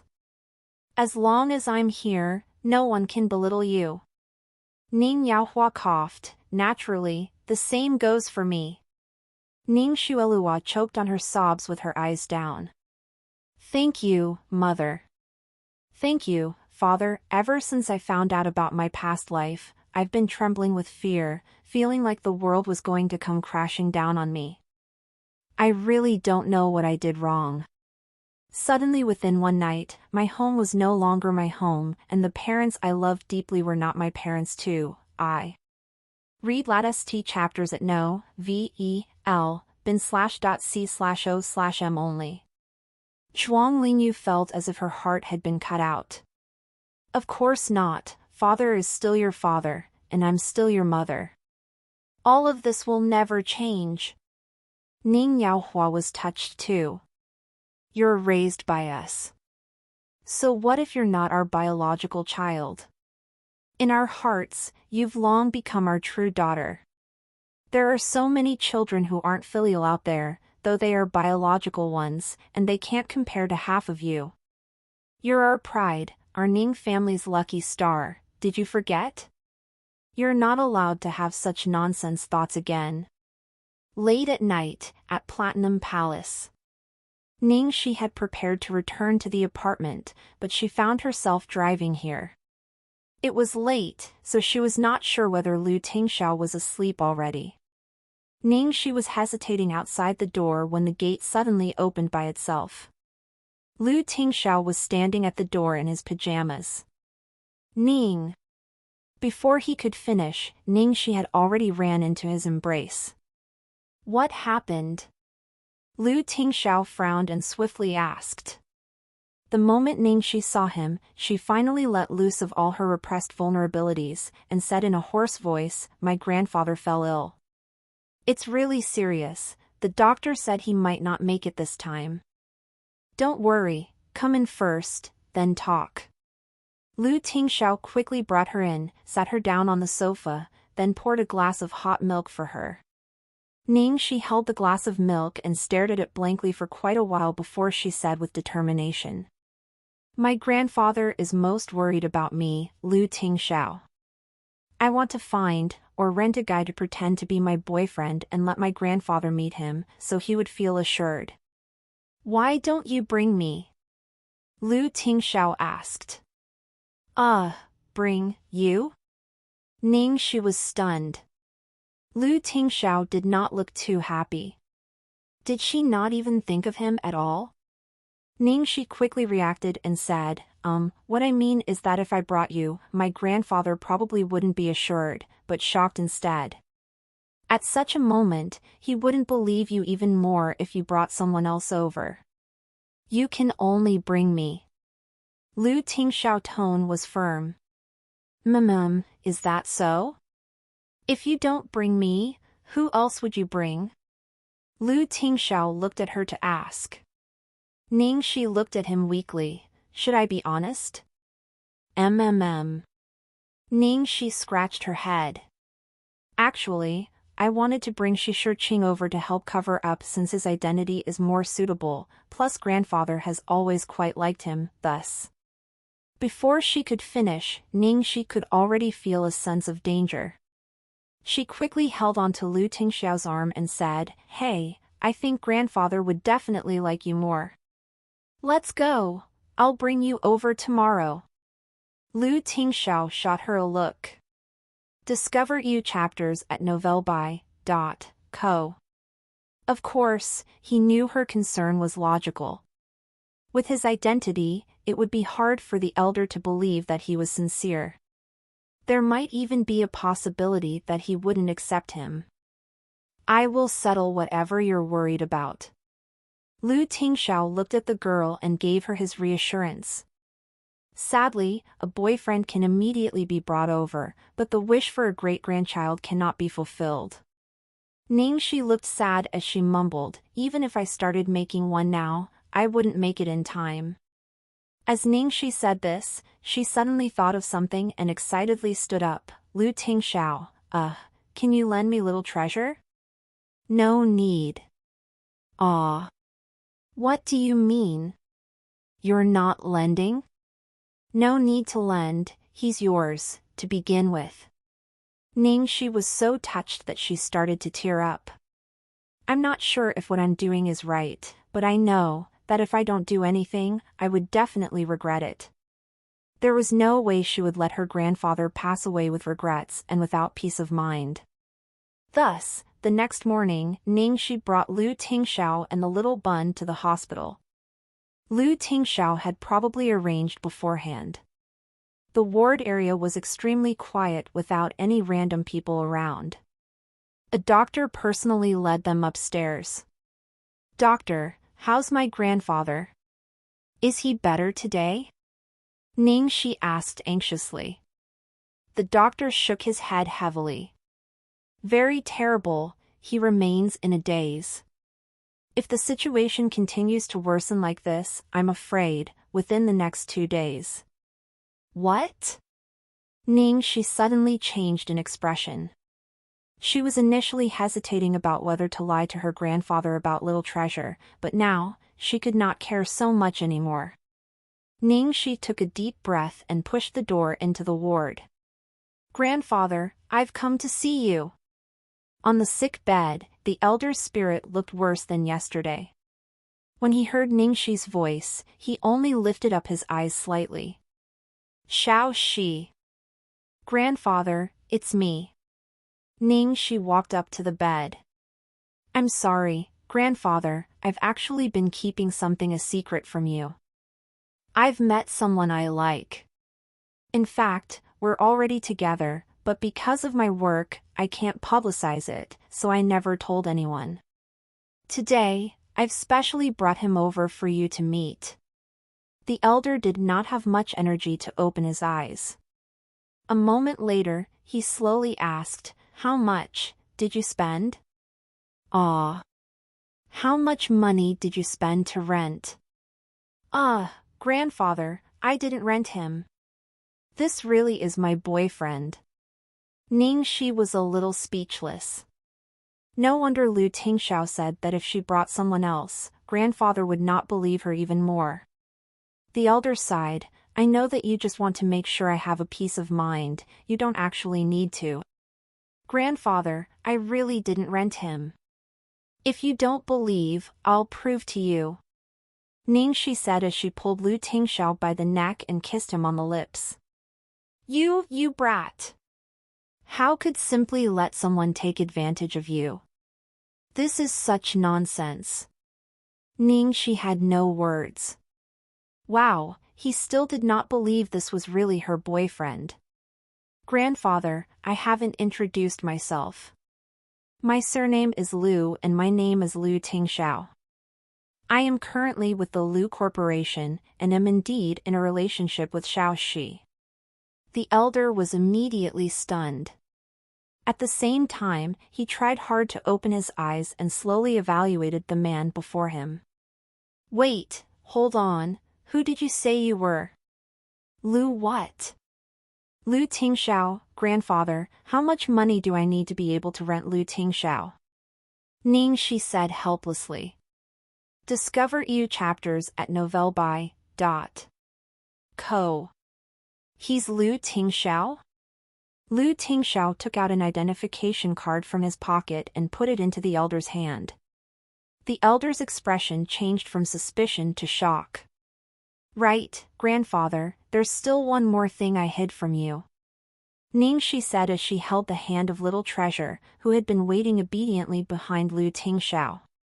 Here, this is your great-grandson. The elder was initially still in a sleepy daze and not very clear-headed. But when he suddenly saw Ning Shi lead a soft and white little bun forward, and he heard the words great-grandson, he immediately widened his eyes. What did you say? The elder almost jumped off the bed and frightened Ning Shi, so she quickly held him protectively. Grandfather, don't be too emotional, watch yourself. Ning Shi could only help support him temporarily. The elder immediately hurled out his trembling hands and stared at little treasure unblinkingly, afraid that he would disappear. Come to great-grandfather. Little treasure turned to look at Ning Shi, then obediently walked to the elder under Ning Shi's encouraging gaze. He also hurled out his hand and held the elder's hand. The moment that little hand held his palm, the elder's tears instantly fell, his body shaking violently. Is this really my great-grandson? Ning Shi's eyes had reddened too, yet she was not quite sure how to answer him. Lu Tingxiao replied, yes, little treasure is my child with Xiao Shi. When little treasure heard this, he nodded too, he was the child of mother and father. The elder carefully held the little boy's hand. That's right, this is a descendant of the Ning family, I can feel it. The elder shifted all his attention onto little treasure as he held little treasure's hand and stared at him. He really looks like Xiao Shi, look at his eyes, and his nose. The elder kept on saying that little treasure looked just like Ning Shi. However, Ning Shi was thinking to herself, was little treasure not identical to Lu Tingxiao? How could he possibly look like her? Xiao Shi, please take the child outside first. I have something to say to him in private. The elder looked at Lu Tingxiao with a serious expression. You sure you don't want to rest now, grandfather? Don't overexert yourself. Ning Shi gently scolded him. It's all right, I'm not tired yet. Or are you afraid that I'll swallow him whole? Ning Shi, take little treasure outside first, Lu Tingxiao told Ning Shi. Ning Shi looked at Lu Tingxiao helplessly, then she led little treasure out. In the hospital room, the elder stared at the man in front of him. What's up with you and Xiao Shi? We were going to get married when we realized Xiao Shi was pregnant, but due to some misunderstanding, we got separated until we reunited 5 years ago. Lu Tingxiao finally came out after making Ning Shi wait for half an hour. How was it? Ning Shi went up to him. Grandfather asked you to go in with little treasure, he wants to see him again. Oh. Ning Shi quickly brought little treasure in. As she was about to talk to the elder, he looked past her and focused on little treasure before speaking in a gentle tone, Little treasure, how old are you? Little treasure quickly wrote, 5, on his writing board. Are you going to school? Going to kindergarten now. Do your father and your mother have a good relationship? Yes. Ning Shi was worried that little treasure might have problems communicating with grandfather, but they interacted well on their own. In fact, she was the third wheel in the room. The elder, who was weak earlier, seemed much more refreshed. Who knew what Lu Tingxiao told the elder and what explanation could he have given? After the elder talked to little treasure, he spoke to Ningxi, Xiaoxi, you must treasure Lu Tingxiao. It's not easy to meet a man that really loves you. I will, grandfather. I know that you're focusing on your career, but don't neglect the people around you, all right? Oh, okay. After they left the hospital, Ningxi was confused. Hey Lu Tingxiao, what did you say to my grandfather? Why was he suddenly on your side?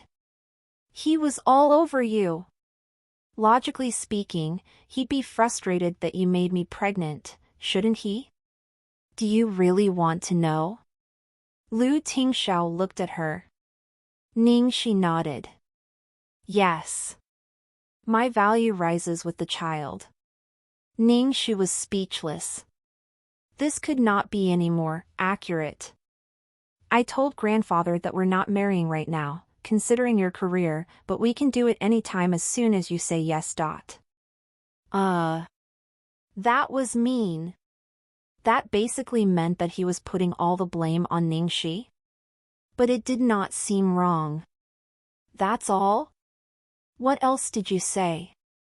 Ningxi felt that he was not telling her everything. Discover EU chapters at novelby.co.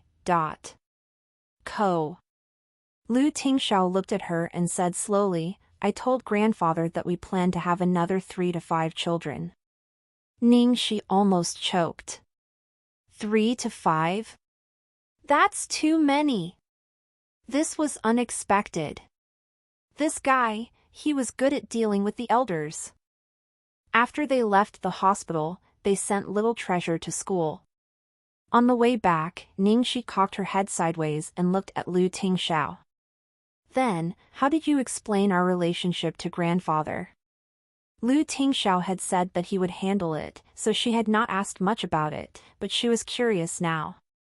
Lu Tingxiao looked straight ahead at the sun and answered while driving, I said that we fell in love at first sight and that we were unable to control ourselves, then little treasure happened.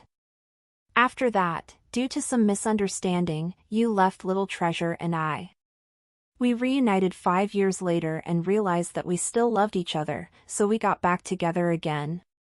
It was the first time Ningxi heard Lu Tingxiao utter so many words that she felt surreal. It did not seem like him at all. Ningxi was surprised. Wow, Lu Tingxiao! You're so good at making up stories. You should be a scriptwriter already, and a romance drama scriptwriter at that. Lu Tingxiao looked at her through the mirror. I'm not making it up. It's what I envisioned. How nice would it have been if we had met each other earlier? Ningxi's heart skipped a few beats. Lu Tingxiao's words lingered in her mind. How nice would it have been if we had met each other earlier? She had also told herself the same thing countless times before. How nice would it be if she had met this man earlier? The next moment, at a red light, Ningxi leaned forward and pressed her lips against Lu Tingxiao's. The girl's sweet fragrance dominated all his senses. Lu Tingxiao was surprised at first, then he tilted his head and passionately returned her kiss. The light turned green and Lu Tingxiao returned to his senses when he heard the honks of the cars from behind. I'm driving, don't mess around. Ningxi pouted. I'm not messing around, I only wanted to give you a small kiss. You're the one who messed around. Lu Tingxiao had nothing to say in his defense. The next day was a Saturday. The elder was already walking around when Ningxi brought little treasure to visit him. He even played with little treasure the whole morning. Ningxi was still worried about his health at first, but after she saw that he was getting better and better, she felt more relieved. Grandfather, it's going to be visiting hours soon, I'll take my leave for now. Little treasure, say goodbye to great-grandfather. She always avoided visiting hours to avoid meeting Ningxi Luo. The elder patted the little bun's head gently. Okay. Rest assured, Xiaoxi, I'll never tell anyone about this. If people knew about Xiaoxi's relationship with Lu Tingxiao, who knew what kind of trouble would happen? He had to at least wait until both of them were married. If not, the news of Ningxi being pregnant out of wedlock would surely affect her career. He was now all satisfied with a grandson. Ultimately, he was glad to know that the Ning family still had a descendant. Even if he were to leave the world now, he would be able to rest in peace. Discover new chapters at novelby.co. However, for Xiaoxi and Little Treasure's sake, he had to live on and be there for them. After all, he was also going to wait for his second, third, fourth or even fifth great-grandchildren.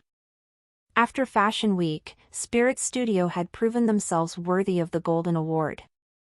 In addition to Qin Xinyue's influence, they were quite well known now, and this helped to open up new opportunities for them. Various parties contacted them and expressed their intention to work with them on their new project. However, there were simply too many of them from a diverse range of backgrounds, and it was hard to judge. If they picked a wrong company to work with, then it might just spell the end of them. Ningxi's workload suddenly increased significantly. While she needed to research on a party to collaborate with, Gong Xiangze and Han Momo were working on the samples.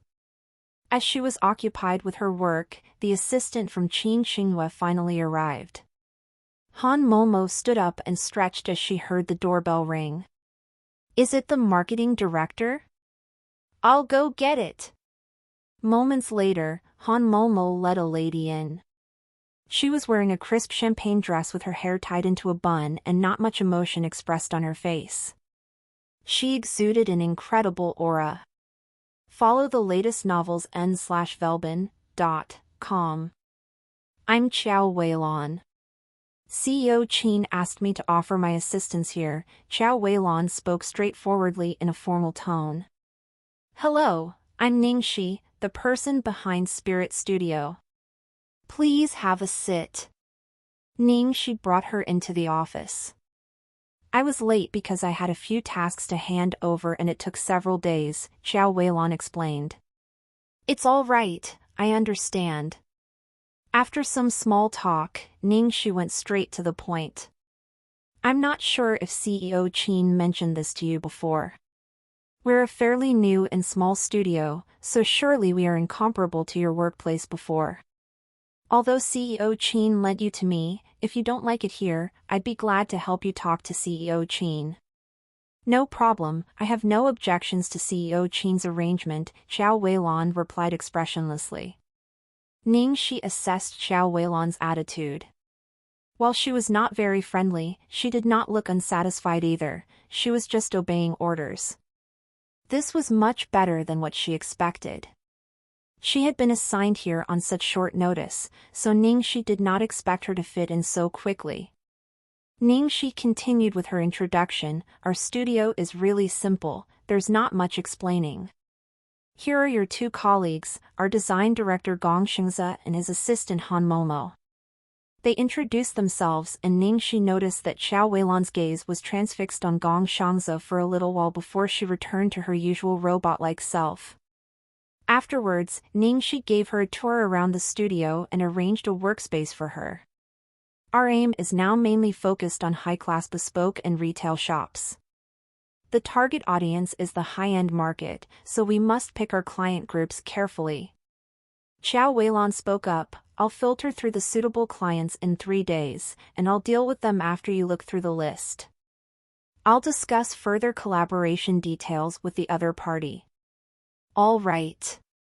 Although she looked cold, her level of professionalism was top-notch, and her willingness to be so involved solved Ningxi's worries.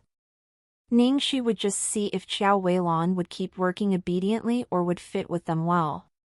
Most importantly, this beauty was not Ningxi's type, so her chastity was defended. "I'll leave it to you guys. I have a job to attend to, just call me if there's anything." "All right, Sis Shi, go quickly. Remember to help me take some photos of Jiang Mai, it's best if you can get shots of you and him together. Find new stories on nov/elbin.com. Ningxi was attending a hot talk show. Because of the popularity of the world, they invited the main cast to talk about their shooting experience. The main characters of the night were Ning Xuelua and Zhao Xizhou. Most of the topics revolved around the both of them. Ning Shi, Guan Xiaqi, and the other artistes were just there to serve as foils. Jiang Mai was a special case. He would be invited even if he was just a side character. Moreover, he acted as the secondary protagonist this time. As the host was chatting with Ning Xuelua's group, Ning Shi sat there quietly without interrupting. However, since she acted as Jiang Mai's better half in the movie, the host would sometimes mention her name. Ning Shi, your scenes with Jiang Mai earned the tears of the audience, and your popularity is soaring. Everyone thought you guys looked really good together, and you even made it into the top 10 best on-screen couples of the year. And in the voting poll, the most popular male character went to your army doctor, Sun Huanqing. Aren't you glad? Really? Ning Shi looked surprised. That's right, look at this, it's the online voting poll and Sun Huanqing's leading. It's ranking even higher than Xizhou's main character. As the host was speaking, there was a picture of the online voting poll flashed on the screen displaying Jiang Mai's vote as the highest. At that moment, everyone was anticipating how Ning Shi was going to reply. It was a tricky situation. If she made a mistake, she might offend other people. Apart from the popularity of Sun Huanqing's character, the main reason for Jiang Mai's high votes came naturally from his fans. But if she were to say that she was happy or proud, she would be indirectly criticizing Zhao Xizhou and Ning Xuelua, and in turn, offend their fanbase. Ning Shi smiled. Just as the saying goes. Which saying? The host asked curiously. Ning Shi looked at Zhao Xizhou and Jiang Mai. The main male lead belongs to the female lead, while the co-starring male lead belongs to everyone. Not only the host laughed. Ning Xuelua, Zhao Xizhou, and Jiang Mai's fans all cheered. Ning Shi's smart reply did not offend anyone. Backstage, the director looked at the cameras and noticed that a few of them were focusing on Ning Shi. Ning Shi had amazingly glowy skin, and her flawless face drew the cameras to her. Even if she was not saying anything, her eyes shone as she listened to others speak.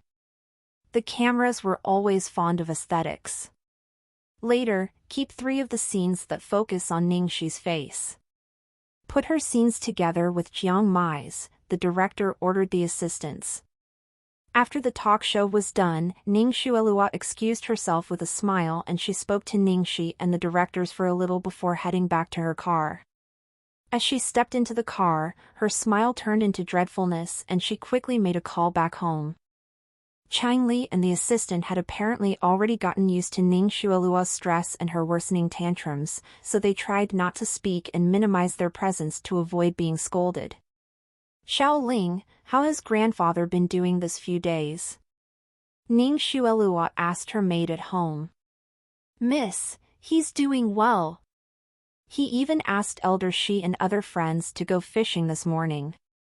When they returned in the evening, he looked great. What about the things I asked you to investigate? I've checked that only people from the family and a few shareholders visited him in the hospital, no one suspicious went. What about Ning Shi? The nurse mentioned that she dropped by a few times, but she just visited him and chatted with him. There was nothing out of the ordinary. All right, I got it. Get latest CHDers on NVE, LBJ/N. C/M. Ning Xuelua's expression worsened after she ended the call. What had happened? The elder had been in such a terrible condition, then he suddenly recovered and got much better. He even hosted a shareholder meeting yesterday. Because she saw the elder was about to kick the bucket, she planned to get closer to the shareholders who were on Ning Yaohua's side, but as the elder's health improved, she gave up that thought. Although it was Ning Yaohua who was handling the company now, the elder still held the real power and the shares in his hands. Not only was the condition at home a mess, history had been facing issues since the incident at the Golden Awards. The period after Fashion Week made things worse. With Spirit Studio taking away numerous big clients of theirs, even though it was not that much of a loss, things could spell trouble if Spirit Studio continued to grow. However, at this moment, she had to focus on her main career. Her most important aim now was to gather various resources and networks through the entertainment industry. She could not lose what she had. What's up with Ning Xu recently? What job did she take up? Ning Xuelua asked cautiously. She just acted as a co-star, but couldn't get anywhere quick. I heard she wanted to take up the lead female role in a drama, but was stopped by Liang Biqin. Don't worry, as long as Su Yimo exists in Glory World, she would never have it easy, Chang Li replied. Ning Xuelua's expression softened a little. Help me take on more jobs that are related to positive literary films. Make sure that the director has received awards before, and I don't care about the pay. Chang Li instantly understood her. Although literary films were not very popular, they were much easier bets to win awards. Before this, Ning Xuelua would never have considered literary films. However, since she was already popular enough, what she had yet to achieve was a respectable award. It was not enough with just the world, which was still relatively unknown. The industry was competitive, and there were a lot of new artists aiming for the top. Winning the next Golden Film Award would be far from easy. Got it, I'll try my best, Chang Li replied, but she felt troubled. Ning Xuelua had tried too hard back in the day, starring in too many commercial films and dramas which were poor in terms of standard and content. She did get more views, but her standards suffered. Directors who were aiming for awards would have looked for new actors instead of Ning Xuelua. Well, truckers, that's all for this part. See you all in the next video.